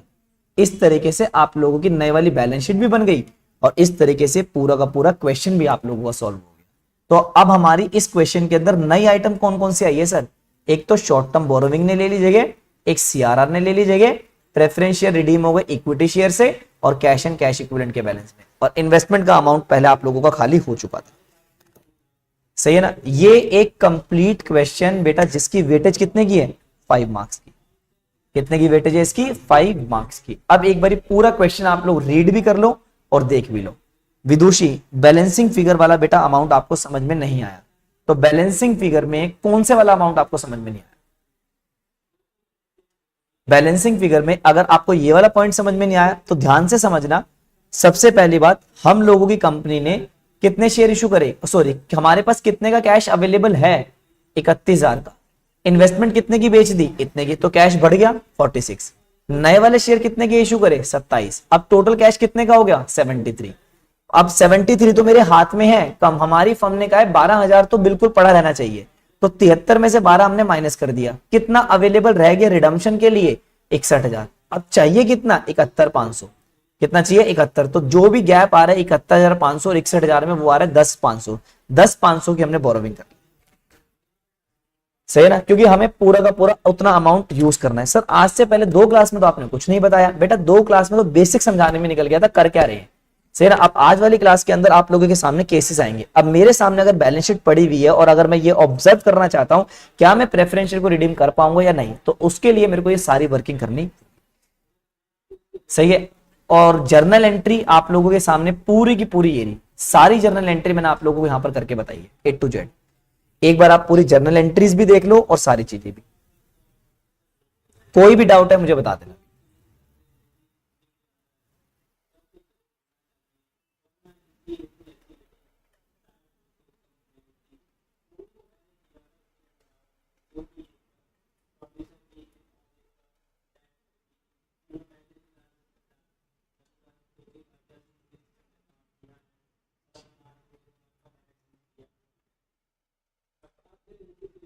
डन। एक क्वेश्चन ये था हमारा आज का concept, sale of investment. Investment can be sold at profit, at par और एट लॉस, तो उसकी वजह से हमारे एग्जिस्टिंग पीएनएल पर भी एक फर्क पड़ेगा। डन। मेरे हिसाब से क्वेश्चन बहुत लेंथी था, करवाने में मुझे पूरा 1 आवर का टाइम लग गया। सही ना। ये आप लोगों को अभी ना ये पूरी वर्कशीट में शेयर कर दूंगा आपके साथ, एक बार देख भी लेना। तो अब हमारे को इसने ना क्वेश्चन में ये बोला हुआ था एंड में कि आप लोगों को जो कैश है मिनिमम 12,000 का तो अपने पास रखना ही रखना है, तो उसके हिसाब से हमने सारे काम करा। अब ये देख लो कितना कैश आपकी फर्म में इनफ्लो हुआ, आप सारे कैश को जोड़ लो और जितना मिनिमम रखना है उसे हटा दो, और उसके बाद जो बचेगा वो अवेलेबल कैश है आपके पास।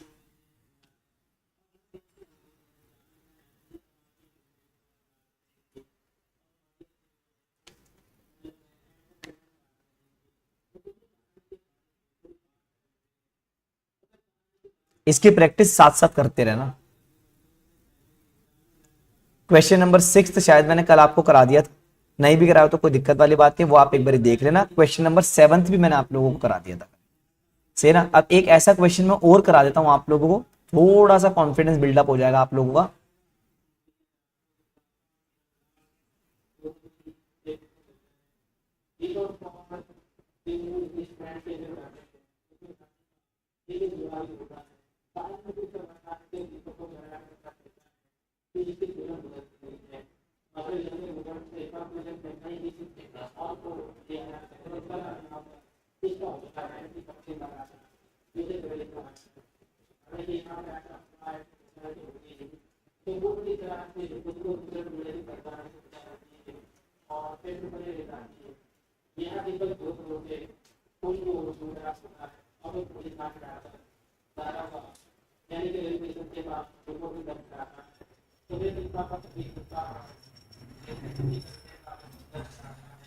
अब एक बार करते हैं क्वेश्चन नंबर अपना 9th, सही ना।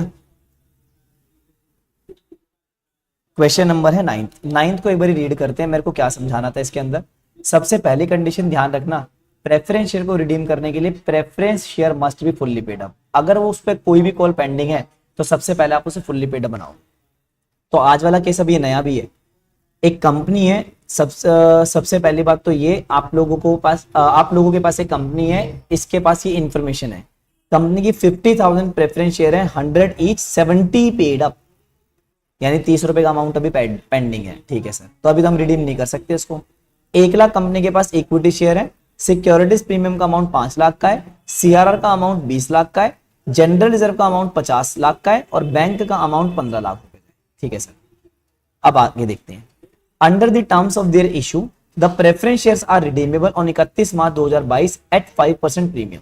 जो भी हमारे प्रेफरेंस शेयर का अमाउंट होगा वो अपना 5% प्रीमियम पर रिडीम होगा। In order to finance the redemption, the company makes the right issue of 50,000 equity share of 100 each at 110 per share, जिसमें से 20 रुपए तो आप लोगों के कहां आ जाएंगे, एप्लीकेशन पर, 35 रुपए किस पर आ जाएंगे, अलॉटमेंट पे, एंड बैलेंस ऑन फर्स्ट। सही ना। तो आप लोगों का आप ये जो अमाउंट है 110 रुपए का अमाउंट है, 110 रुपए के अंदर से 20 रुपए तो आपके एप्लीकेशन पर आ जाएंगे, 20 के बाद 35 आप लोगों के अलॉटमेंट पर आ जाएंगे और 55 रुपए का अमाउंट आप लोगों का फर्स्ट एंड फाइनल कॉल पर आ जाएगा। सही ना। The issue was fully subscribe and allotment was made on this. The money due on allotment were received on 31 March 2022। इस पे 2-3 कॉन्सेप्ट नए हैं, बिल्कुल नए। सही ना, बिल्कुल ध्यान से समझ लेना। The preference share were redeemed after fulfilling the necessary condition of section 55 of the companies act 2013। सही है। क्वेश्चन थोड़ा टफ है ये वाला, तो पहले पूरा समझा देता हूं एक बार क्या इसमें करना है। सबसे पहली बात, क्वेश्चन नंबर है आप लोगों का 10th।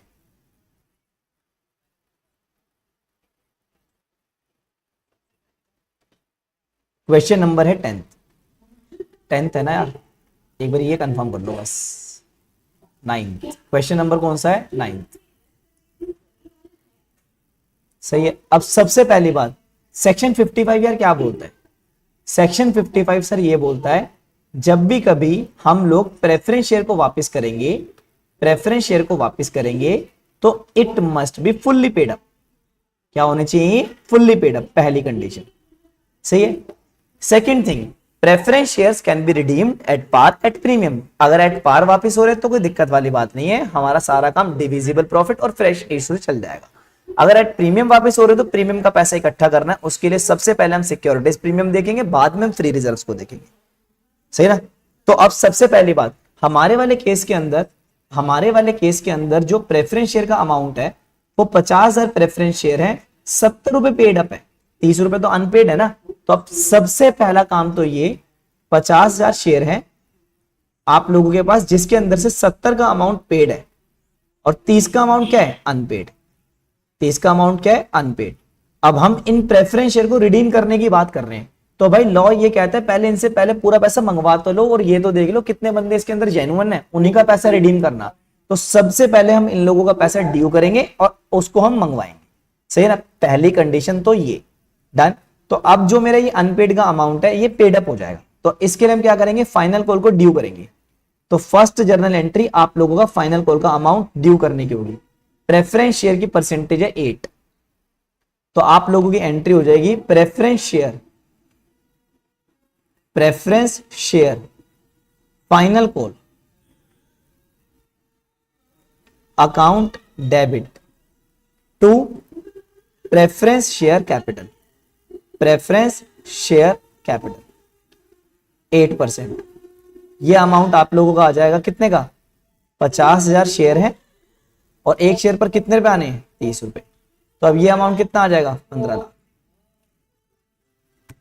सही है। अब ये अमाउंट ड्यूली रिसीव्ड भी है, सही है। तो जब ये ड्यूली रिसीव्ड है तो एंट्री हमारी अगली हो जाएगी, एंट्री नंबर 2, और उसके अंदर हम एंट्री कर देंगे पैसा आने की, bank account debit to preference share final call, preference share final call.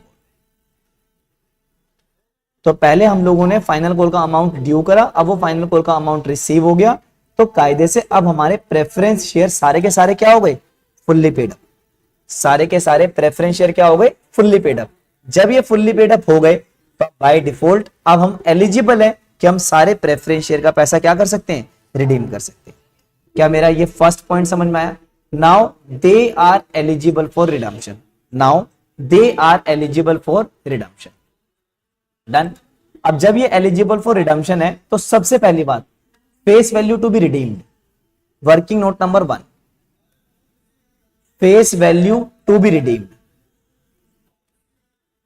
Face value to be redeemed. अब ये कितने की आ जाएगी, 50,000 प्रेफरेंस शेयर है, 100 रुपए की एक की फेस वैल्यू है, तो टोटल 50 लाख रुपए का अमाउंट तो ये हो गया, plus premium on redemption, premium on redemption. और प्रीमियम ऑन रिडम्पशन कितने का हो गया, 50,000 शेयर है, 5% प्रीमियम पर है, यानी 5 रुपए प्रीमियम, तो टोटल अमाउंट कितने का हो गया, 2.5 लाख रुपए। यानी amount due for redemption is 5,25,000। 5% premium पर है ना, प्रीमियम ऑन रिडम्पशन, तो आप लोगों का ये हो गया अमाउंट ड्यू फॉर रिडम्पशन। ये आप लोगों का निकल कर आ गया amount due for redemption, amount due for redemption. यहां तक तो मेरे हिसाब से कोई भी दिक्कत नहीं आ रही होगी। एक बार कमेंट करके बता दो फटाफट, क्या यहां तक कोई दिक्कत है या नहीं है, जल्दी, यहां तक क्या कोई दिक्कत? सभी मेरे को एक बार कमेंट करके बताना, क्या यहां तक इस क्वेश्चन में कोई दिक्कत?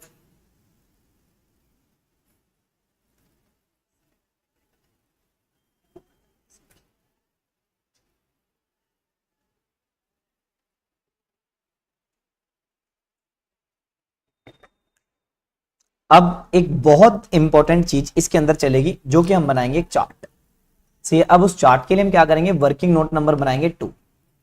सर वर्किंग नोट नंबर 2 की अगर हम बात करें तो amount required for redemption is 5,25,000। कितने का अमाउंट है, 5,25,000, जिसके अंदर से नहीं 52,50,000, सॉरी 52,50,000, 50 लाख का अमाउंट वो, 2.5 लाख का प्रीमियम, 52,50,000, जिसके अंदर से 50 लाख की तो फेस वैल्यू है सर, और 2.5 लाख का क्या है, प्रीमियम ऑन रिडम्पशन। सही है। तो ये आपकी फेस वैल्यू हो गई और ये आप लोगों की क्या हो गई, प्रीमियम ऑन रिडम्पशन।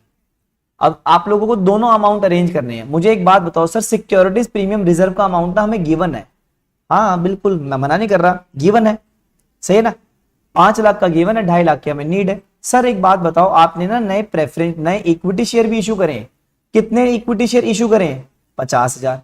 सर यहाँ पर ना एक नाम लिखा हुआ राइट इशू। वैसे मुझे ये कॉन्सेप्ट इन डेप्थ समझाना है, अपना अगला टॉपिक ये रहेगा, छोटी सी क्लास का है, एक या 2 घंटे में खत्म हो जाएगा ये वाला राइट इशू वाला। राइट इशू एक नॉर्मल शेयर से होते हैं, इसकी नॉर्मल जर्नल एंट्री पास होगी। मैंने 50,000 शेयर इशू करे हैं और जो इसकी फेस वैल्यू 100 रुपए की है और इसके ऊपर प्रीमियम 10 रुपए का है।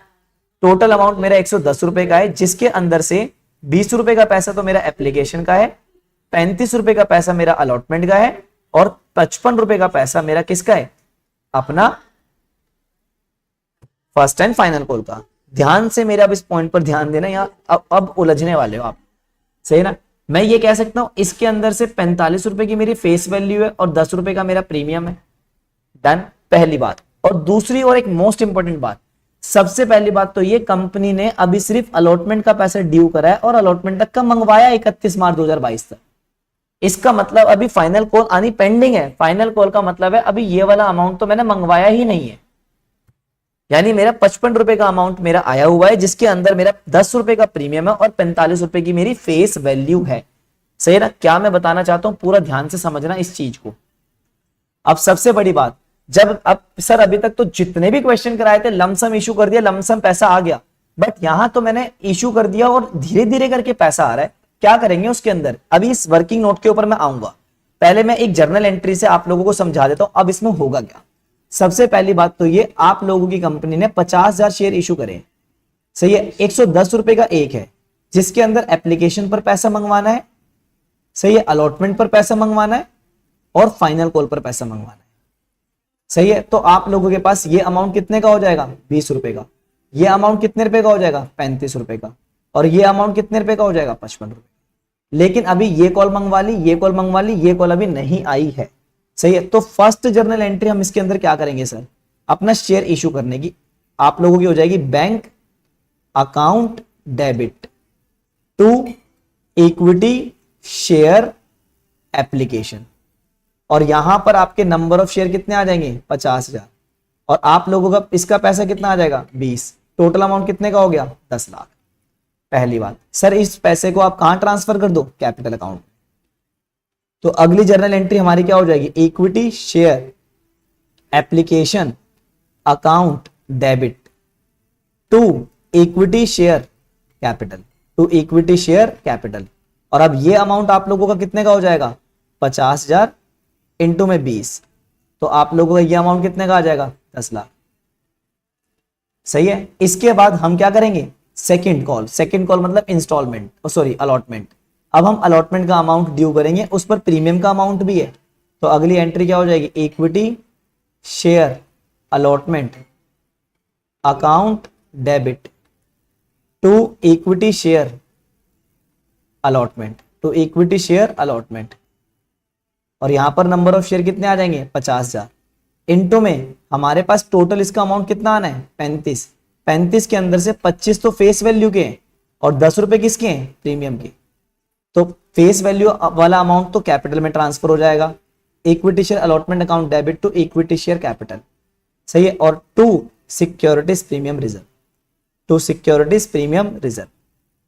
अब यहां पर हम क्या कर देंगे, आप लोगों का 50,000 इंटू में 10, तो आप 50,000 इंटू में 25 करेंगे तो ये कितना आ जाएगा, 50,000 इंटू में 25, 12,50,000, 12,50,000, और ये कितना हो जाएगा, 5 लाख। तो टोटल अमाउंट कितने का रिसीव होना है, 17,50,000, और अलॉटमेंट पर कोई भी डिफॉल्ट नहीं हुआ तो अलॉटमेंट नॉर्मल आप लोगों की रिसीव हो जाएगी। फोर्थ, इसकी जर्नल एंट्री हम कर देंगे bank account debit to equity share allotment, equity share allotment, और यहां पर आप लोगों का ये अमाउंट आ जाएगा 17,50,000, 17,50,000। सर अब एक बात बताओ, आपने ऊपर वाला चार्ट कंप्लीट नहीं करवाया लेकिन एंट्री बता दी, इसके पीछे का एक रीजन है, उसके पीछे का रीजन क्या है आप ध्यान से समझना। सबसे पहली बात, मेरे जो शेयर थे 110 रुपए के थे, जिसके अंदर से 100 रुपए की तो फेस वैल्यू है और 10 रुपए का मेरा प्रीमियम का अमाउंट है, सही है। इस 100 रुपए के अंदर से मैंने जो अभी रिसीव करा है वो 45 रुपए रिसीव करा है। कितना रिसीव नहीं करा, 55 रुपए अभी मैंने रिसीव नहीं करे। अब इसका मतलब मैं ये कह सकता हूं मेरे पास नंबर ऑफ शेयर कितने हैं, 50,000 इंटू में 25, सॉरी 50,000 इंटू में 45, 50,000 इंटू में 45, जिसमें एप्लीकेशन और अलॉटमेंट का पैसा है, 50,000 इंटू में 45, ये अमाउंट आ जाएगा आप लोगों का 22,50,000, सही है। ये वाला अमाउंट तो अभी मैंने रिसीव ही नहीं करा, और ये जो प्रीमियम का अमाउंट है ये कितना आ गया, 50,000 इंटू में 10, अब ये अमाउंट कितने का आ गया, 5 लाख। कितने का आ गया, 5 लाख। ये कौन सा अमाउंट है, एसपीआर। एसपीआर का अमाउंट आप किसी भी तरीके से रिडम्पशन के लिए यूज नहीं कर सकते, सिर्फ प्रीमियम और रिडम्पशन के लिए यूज कर सकते, सही ना। अलॉटमेंट की वैल्यू क्या है, 35 रुपए, 35 के अंदर से 10 रुपए प्रीमियम का है और 25 रुपए उसका है।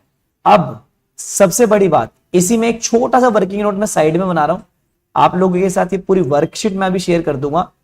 एग्जिस्टिंग एसपीआर का जो अमाउंट है, एग्जिस्टिंग सिक्योरिटीज प्रीमियम का जो अमाउंट है वो 5 लाख रुपए का है। नए वाला जो प्रीमियम आया है मेरे पास, न्यू एसपीआर, न्यू एसपीआर हमारा कितने का है, 5 लाख। तो टोटल एसपीआर कितने का आ गया, 10 लाख का। मुझे यूज कितने का करना है, minus amount used, amount used कितने का यूज करना है, 2.5 लाख का अमाउंट, सही है। तो अब भी इसके बाद मेरे पास अवेलेबल एसपीआर कितने का रह जाएगा, 7.5 लाख। तो ये हो गया आप लोगों के पास अवेलेबल एसपीआर, अवेलेबल एसपीआर। क्या मेरा पॉइंट समझ में आया? डन। अब सर क्या चल रहा था, एक बारी ऊपर आएंगे। हाँ बिल्कुल सर। सर अब एक बात बताओ, आपने ये चार्ट बनाया था, अधूरा भी रखवाया था। सबसे पहली बात, इस पूरे अमाउंट को रिडीम करने के लिए हमारे पास दो अमाउंट है, एक एसपीआर का अमाउंट है और एक अपने पास पीएनएल का अमाउंट। लेकिन हमें इस बार हमारी सारी रिक्वायरमेंट 2.5 लाख रुपए की पुराने वाले एसपीआर से पूरी हो चुकी है, तो इसकी नीड हमें नहीं पड़ेगी। अब बात आ जाती है सर इसकी, इसके लिए मेरे पास दो ऑप्शन है। कितने ऑप्शन है? दो। एक तो फेस मतलब फ्रेश इशू, एक कौन सा है? Fresh issue.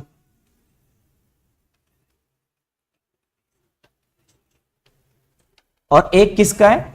Divisible profit. एक है फ्रेश इशू का और एक है डिविजिबल प्रॉफिट का।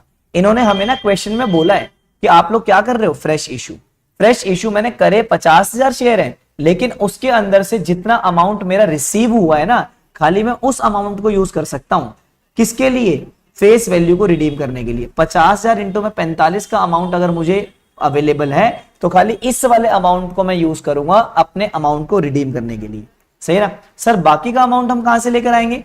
क्या जनरल रिजर्व में अच्छा खासा अमाउंट पड़ा हुआ है और इसके अलावा हमारे पास कोई अमाउंट ही नहीं है? तो बाकी जो बचा हुआ अमाउंट है, ये अमाउंट हो गया 22,50,000, 22,50,000। और अब आप लोगों के पास बैलेंसिंग फिगर से जो अमाउंट आ जाएगा वो कितना आ जाएगा? 27,50,000। ये अमाउंट हो गया बैलेंसिंग फिगर। सही है ना सर? आपने तो 50,000 शेयर इशू करे हैं, मैंने मना नहीं करा, मैंने 50,000 इशू करे हैं, सही है। लेकिन मेरे पास अभी कैपिटल अकाउंट में कितना पैसा आया है? 45। तो खाली इसी वाले अमाउंट को मैं यूज करूंगा अपने प्रेफरेंस शेयर को रिडीम करने के लिए। सर अगर अभी 30 रुपए आता तो 30 रुपए से मल्टीप्लाई करते। सर अगर ये 100 रुपए आता तो 100 रुपए से मल्टीप्लाई करते। Face value of fresh issue can be used for redeeming the preference share. मेरा क्या ये वाला पॉइंट आप लोगों को समझ में आया या समझ में नहीं आया? क्या सर इस क्वेश्चन में कुछ ज्यादा नहीं फैल गया क्वेश्चन? बेटा आप लोगों के पेपर में भी आते हैं ऐसे क्वेश्चन और आएगा ये वाला क्वेश्चन, सही है ना? तो सर इसकी तो वेटेज 5 मार्क्स की है, इससे कोई मतलब नहीं है। स्पीड और कॉन्सेप्ट क्लैरिटी अच्छी होनी चाहिए। जितना कॉन्सेप्ट क्लैरिटी होगी उतना जल्दी आप ये काम कर दो।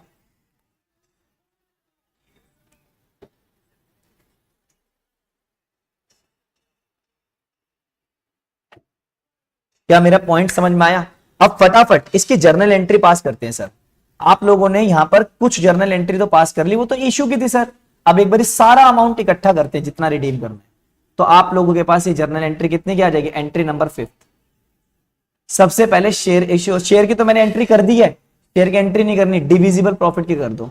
और डिविजिबल प्रॉफिट में नाम लिखा हुआ है general reserve account debit to capital redemption reserve. ये कितने रुपए का निकाला है हमने? 27,50,000, 27,50,000। सही है सर? कंफ्यूजन क्रिएट कर रहा है ये क्वेश्चन? बिल्कुल करेगा, क्योंकि बिल्कुल नया क्वेश्चन है। 2 मिनट का मुझे टाइम दो, लास्ट में मैं नोट लिखवा के इसको खत्म करूंगा। 6th, अब आप प्रेफरेंस शेयर का पैसा ड्यू कर दो। कितने परसेंट वाले प्रेफरेंस शेयर हैं हमारे पास? 8% वाले। कितने परसेंट वाले हैं? 8। अब इसका अमाउंट लिख दो, तो आप लोगों के पास आ जाएगा 8% preference share capital account debit, premium on redemption of preference share account debit to preference share holder. इसका अमाउंट आ जाएगा 50 लाख का, इसका अमाउंट आ जाएगा 2.5 लाख का, और इसका अमाउंट आ जाएगा 52,50,000। सही है? फिर इसके बाद इस प्रीमियम ऑन रिडम्पशन वाले अमाउंट को क्या कर देंगे हम लोग? Right of. राइट ऑफ कहां से कराएं? एसपीआर से। तो securities premium reserve account debit to premium on redemption of preference share. कितने रुपए का अमाउंट हमने रिडीम करा है? 2.5 लाख। और ये अमाउंट आप लोगों का आ जाएगा 2.5 लाख। सही है सर? लास्ट अब इनको पे कर दो। सर इनको पे करने के लिए हम लास्ट एंट्री क्या कर देंगे? Preference share holder account debit to bank account, to bank account. और ये अमाउंट आप लोगों का आ जाएगा 52,50,000, 52,50,000। सही है सर? अगर जनरल रिजर्व कम होता तो बोरोविंग करते? बिल्कुल नहीं यार, सेक्शन 55 के अकॉर्डिंग आप लोगों के पास इतना अमाउंट तो होना चाहिए। सर अगर नहीं होता, you are not eligible for redemption. Sir क्या करेंगे फिर? सेक्शन 47 अप्लाई हो जाएगा, आप लोग उनको समझा समझू के काम करोगे। सही है ना? तो रिप्लेस हो जाएंगे फिर वो। अब जो एक बहुत इंपॉर्टेंट चीज है, दोबारा मैं आपको एक पॉइंट बता दूं, सुनने पर ध्यान देना बस। जब भी कभी आप प्रेफरेंस शेयर की फेस वैल्यू को वापस करते हो, तो फेस वैल्यू को वापस करने के लिए जो नए शेयर इश्यू करें उसकी फेस वैल्यू को हम यूज करते हैं। सर अगर फेस वैल्यू का पैसा पार्टली पेड अप है, तो जितना अमाउंट आप लोगों को रिसीव हुआ है बस उतना ही अमाउंट तो आप लोग यूज करोगे प्रेफरेंस शेयर को रिडीम करने के लिए।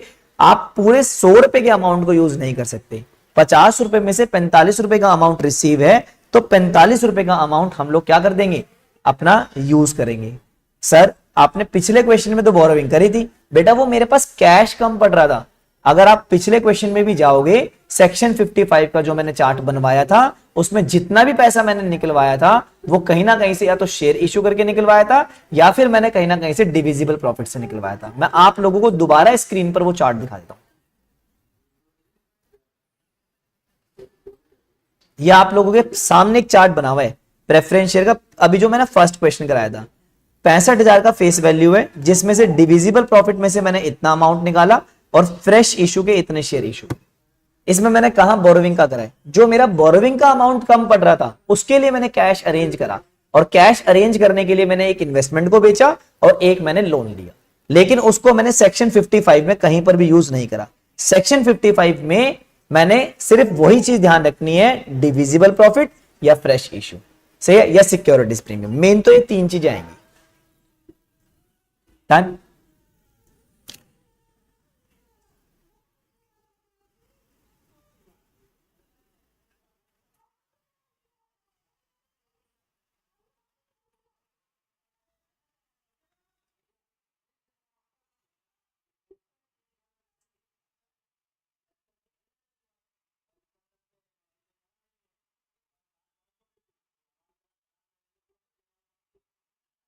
क्या मेरा पॉइंट समझ में आया बेटा? फटाफट अब मुझे कमेंट करके बता दो जल्दी। अब देखो, अभी मैंने आपको ये चीजें बता दी, एक काम करते हैं, छोटी छोटी बातें हम ना एक बारी लिख लेते हैं। सही, मैं आप लोगों को एक्सप्लेन कर रहा हूं, आप एक बारी लिख लो बस। सर अब वाइंड अप कर दो क्लास। अरे यार बड़ी जल्दी थक जाते तुम, मेरा तो मन नहीं करता, तुम लोग इतने बढ़िया हो, क्लास जल्दी खत्म करने का मन ही नहीं करता। सही है ना? अब एक काम करते हैं, छोटे छोटे पॉइंट पहले आप लिख लो, ताकि फिर हमारा ये वाला कॉन्सेप्ट ना आज क्लियर हो जाएगा। आपका पहला होमवर्क आज की क्लास का ये रहेगा, इन्हीं दो क्वेश्चन को दोबारा ट्राई करना। सही है ना? ये ध्यान रखना, नए क्वेश्चन अभी मत पकड़ो, मेरे को थोड़ा टाइम दो, सारे क्वेश्चन आप लोगों को करने आ जाएंगे, थोड़ा टाइम दो बेटा, एक रिक्वेस्ट है। सही है ना? अब एक काम करो, सबसे पहले आप एक पॉइंट लिखो, नोट नंबर 1,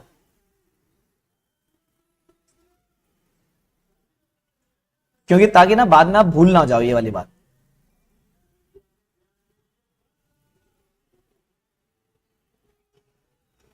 नोट नंबर 1।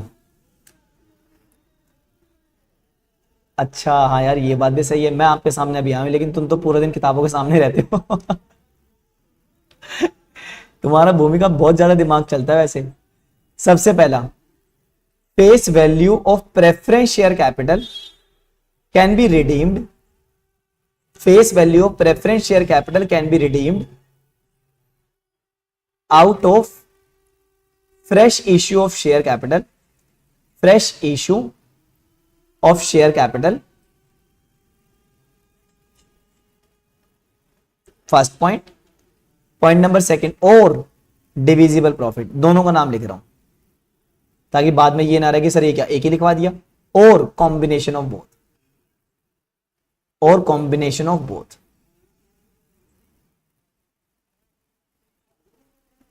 पहला point. Second, for redeeming,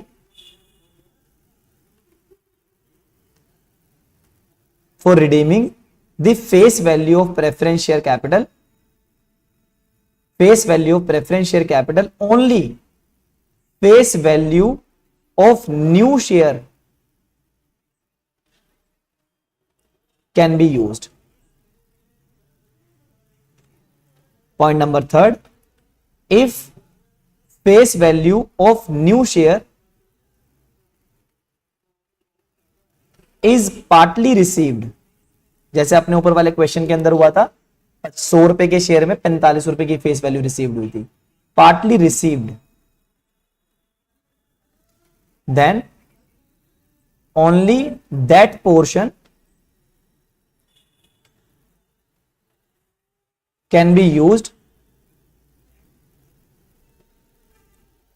for redeeming face value of preference share capital which is actually received, which is actually received.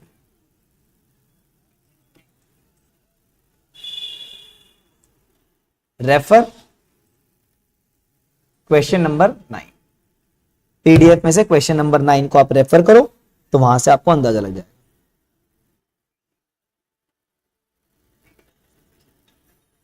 हाँ मुझे पता है इस चीज का यार, बहुत हार्ड वर्क कर रहे हो यार, इसका रिजल्ट भी बहुत बढ़िया आएगा। नाम के आगे लगाओ CS गरिमा, CS भूमिका, साक्षी, सभी के नाम के आगे लगाओ तो मजा ही अलग आ जाएगा भाई साहब।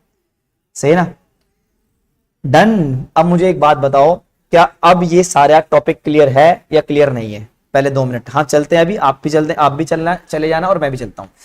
और कल वाली क्लास मॉर्निंग वाली मिस मत करना, रेगुलर बैच की वर्किंग कैपिटल एस्टिमेशन होना है। मैंने आप लोगों को पूरा एक वर्कशीट भेजी है, असाइनमेंट इंपॉर्टेंट है। सही है ना, और मेरे सारे असाइनमेंट आप लोगों को टेलीग्राम चैनल पे मिल जाएंगे, चाहे भले ही मैं सारी क्लासेस यूट्यूब पे नहीं ले रहा, जितनी भी ले रहा हूं उसके तो सारे वर्कशीट आई जाएंगी और सारे असाइनमेंट भी आप लोगों को टेलीग्राम चैनल पर मिल जाएंगे। सही है ना। अब मैं आप लोगों को सेक्शन 55 एक बार दोबारा एक्सप्लेन कर देता हूं। सेक्शन 55 ये कहता है एक कंपनी प्रेफरेंस शेयर इशू कर सकती है redeemable only. Second, it can be redeemed out of divisible profit, out of fresh issue. और अगर मैंने प्रीमियम पे रिडीम करा है तो सिक्योरिटीज प्रीमियम का अमाउंट में यूज करूंगा पहले और बाद में अपना जनरल रिजर्व और पीएनएल का। And CRR can be used only for issuing fully paid up bonus share.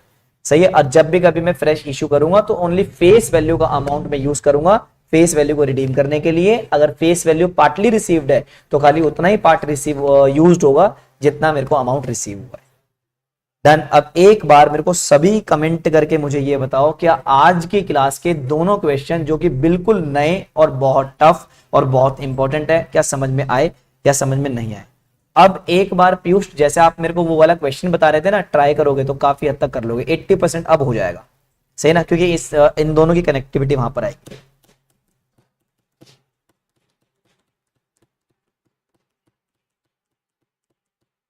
सभी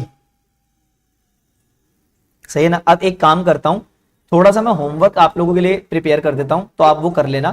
क्वेश्चन नंबर 9 मैंने आप लोगों को करा दिया, एक बार 10th देखते हैं।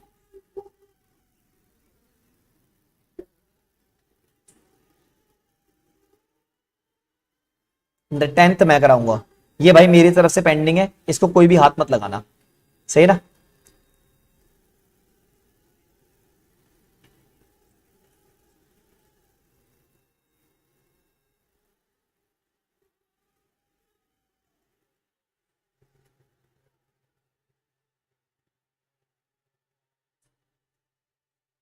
इलेवेंथ में मैं आपको कराऊंगा, इसको भी आपको टच नहीं करना। अच्छा एक बारी 12 पढ़ो, क्वेश्चन नंबर 12 रीड करो। नहीं पहले, क्योंकि उसमें ना नई चीज है, कहीं पता चले फिर कंफ्यूज हो जाओ, क्योंकि उसमें preference shares partly paid up है।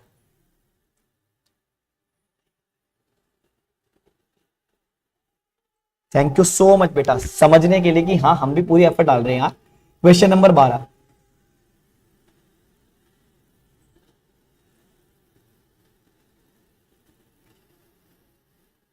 क्वेश्चन नंबर 12 एक बार रीड करो। 11 भी मैं कराऊंगा, 10 भी मैं कराऊंगा, एक बार 12 रीड करो।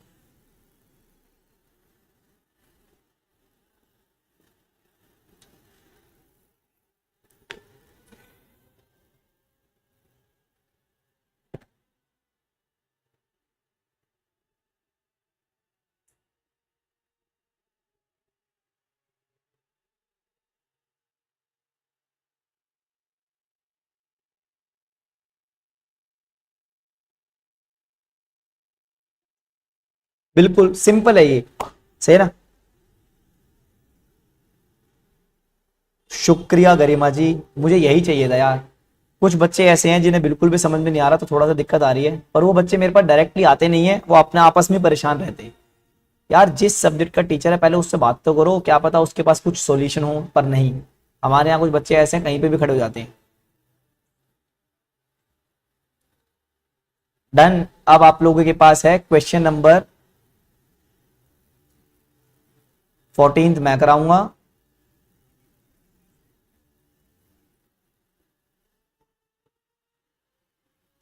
क्वेश्चन नंबर 15 मैं कराऊंगा।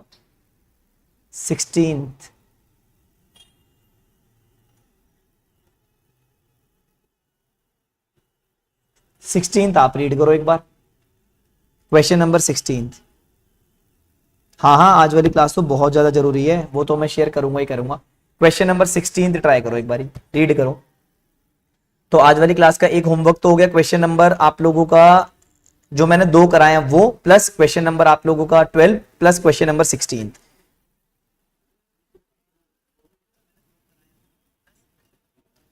Question number 16।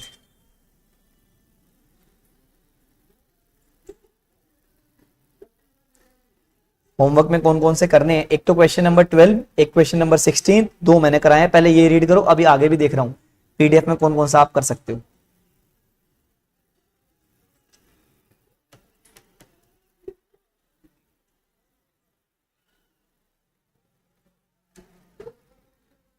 एक बारी कमेंट करके मुझे बता देना, हाँ भाई हो जाएंगे। ये प्रीमियम ऑफ 1 पर शेयर है, ये 1 रुपीज है, सही ना।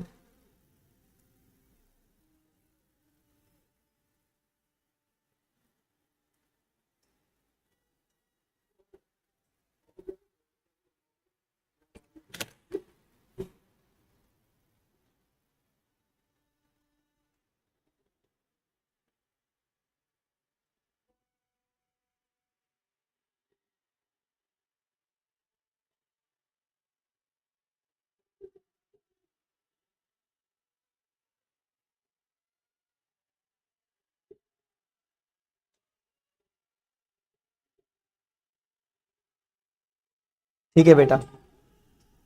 हाँ ये बिल्कुल सेम ऊपर वाले की तरह है। सुबह वाली क्लास की टाइमिंग है 8:30 बेटा, वो फेस टू फेस और गूगल ड्राइव पर होती है, वो यूट्यूब पे लाइव नहीं होती।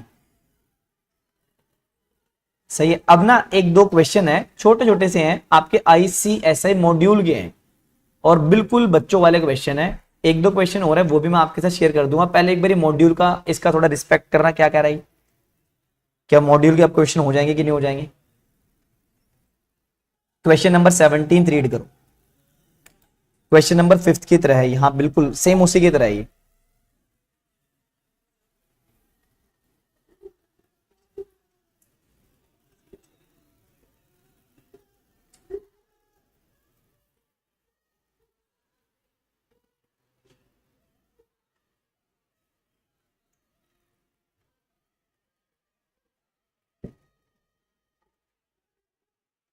और ये मॉड्यूल है हमारा जिसको बच्चा कर नहीं पाता। क्वेश्चन नंबर 18 रीड करो।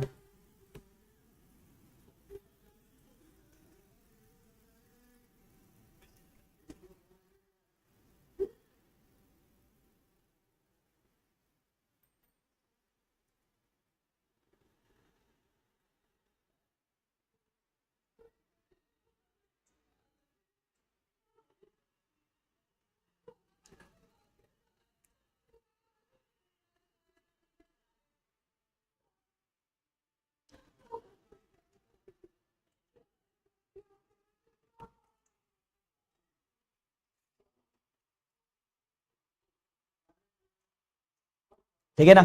अब कई सारे बच्चों को थोड़ा सा जोश चढ़ता है सीधा स्कैनर पे आने का ना,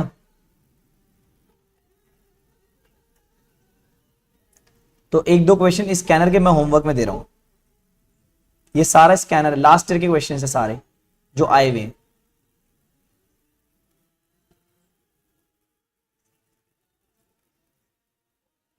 क्वेश्चन नंबर ये, भाई साहब अब ये क्वेश्चन ना कर पाओ ना तो समझ जाना तैयारी में कुछ ना कुछ कमी है। डिट्टो सेम है सारा का सारा, बिल्कुल इजी। कितने नंबर का आया हुआ है क्वेश्चन सर पेपर में, ये क्वेश्चन आया हुआ 6 मार्क्स का। The preference shares are to be redeemed at a premium of 10%. Fresh issue of equity share is to be made to the extent it is required under the Companies Act. For the purpose of this redemption. सही है। Question number, ये scanner का एक question आप लोगों के homework में है, जोली लिमिटेड। सही है, आपका ये होमवर्क है, बिल्कुल आसान है। और अब आ जाते हैं 2013 जून वाला एक क्वेश्चन है, पढ़ना एक बार 6 मार्क्स में क्या करना है इसके अंदर।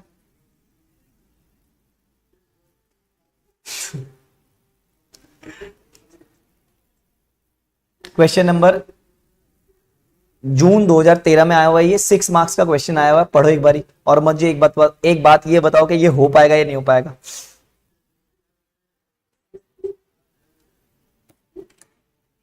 आज का होमवर्क आप लोगों का ज्यादा बन जाएगा, लेकिन कल शाम को क्लास लेने से पहले आप लोग मेक श्योर सारा काम कर लो, ताकि कल वाली क्लास बहुत मजेदार जाएगी फिर ये जो टॉपिक बचे हुए।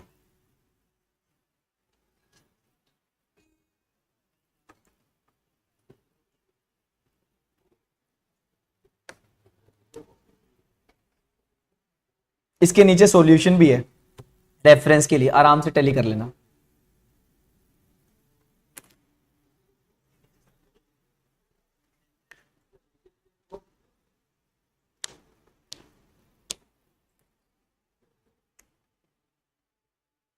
ठीक है ना, इजी 6 मार्क्स। अब मुझे एक बात बताओ, थोड़ा कॉन्फिडेंस आ रहा है चैप्टर को लेकर? अब आ जाओ सर,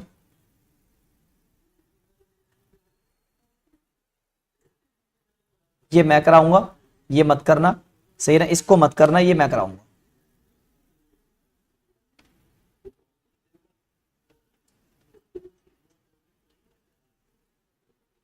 सही है, ये मैं कराऊंगा।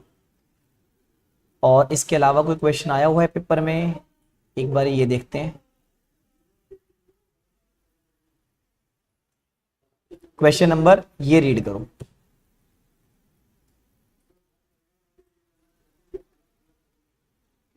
"2016 दिसंबर 5 मार्क्स"।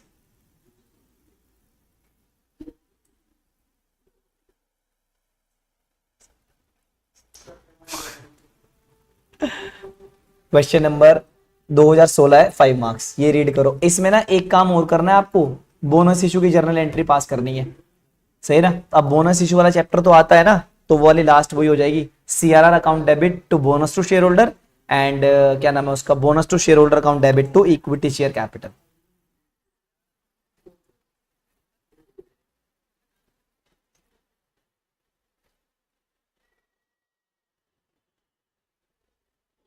सही है।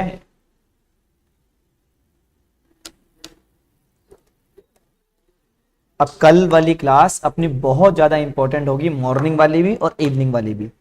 सही है, इससे पहले ये सारी पीडीएफ जितने भी क्वेश्चंस दे रखे हैं ट्राई कर लेना अपने लेवल पर एक बार। सर दोनों मिक्स हो जाएंगे, ये तो मिक्स नहीं हो जाएंगे। आप पहले रिडम्पशन और प्रेफरेंस शेयर की एंट्री करना, बाद में 2 जर्नल एंट्री अपनी बोनस शेयर की कर देना, बल्कि रिवाइज हो जाएगा बोनस शेयर आपका इसके अंदर। तो ज्यादा दिक्कत आ रही हो नीचे से आप देख भी लेना। सही ना,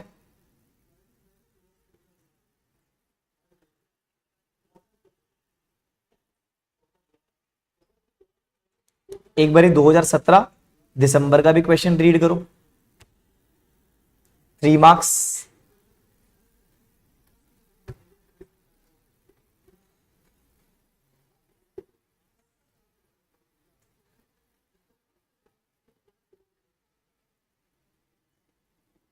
अरे ये क्वेश्चन वो है, बस देखने हैं, खत्म करना है, इसलिए कह रहा हूं मैं ये।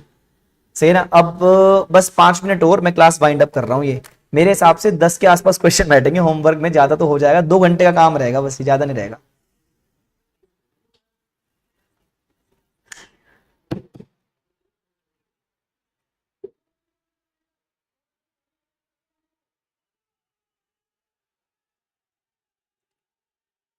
चलो ठीक है, अब ये क्लास खत्म।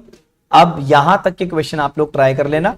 सबसे पहला जो मैंने क्लास में कराए हैं वो, प्लस क्वेश्चन नंबर आप लोगों का जो क्लास वर्क है वो आप लोगों को करना है, प्लस क्वेश्चन नंबर 12 और 16 और 17 और 18, और स्कैनर के मैंने आपको 4 या 5 क्वेश्चन दिखा दिए हैं। सही है, इस सारे ट्राई कर लेना। सही है, अब कल मिलेंगे हम .9 PM। सही है, अब आप लोगों ने ये वाली पूरी क्लास देख ली है। क्लास देखने के बाद अगर मजा आया हो तो आप लोग कमेंट करके जरूर बताना, क्योंकि ये आगे आने वाले बच्चों के लिए फीडबैक का काम करेगा, सही है ना। तो thank you so much for your cooperation and interaction, and we will meet again on next day, सही है ना।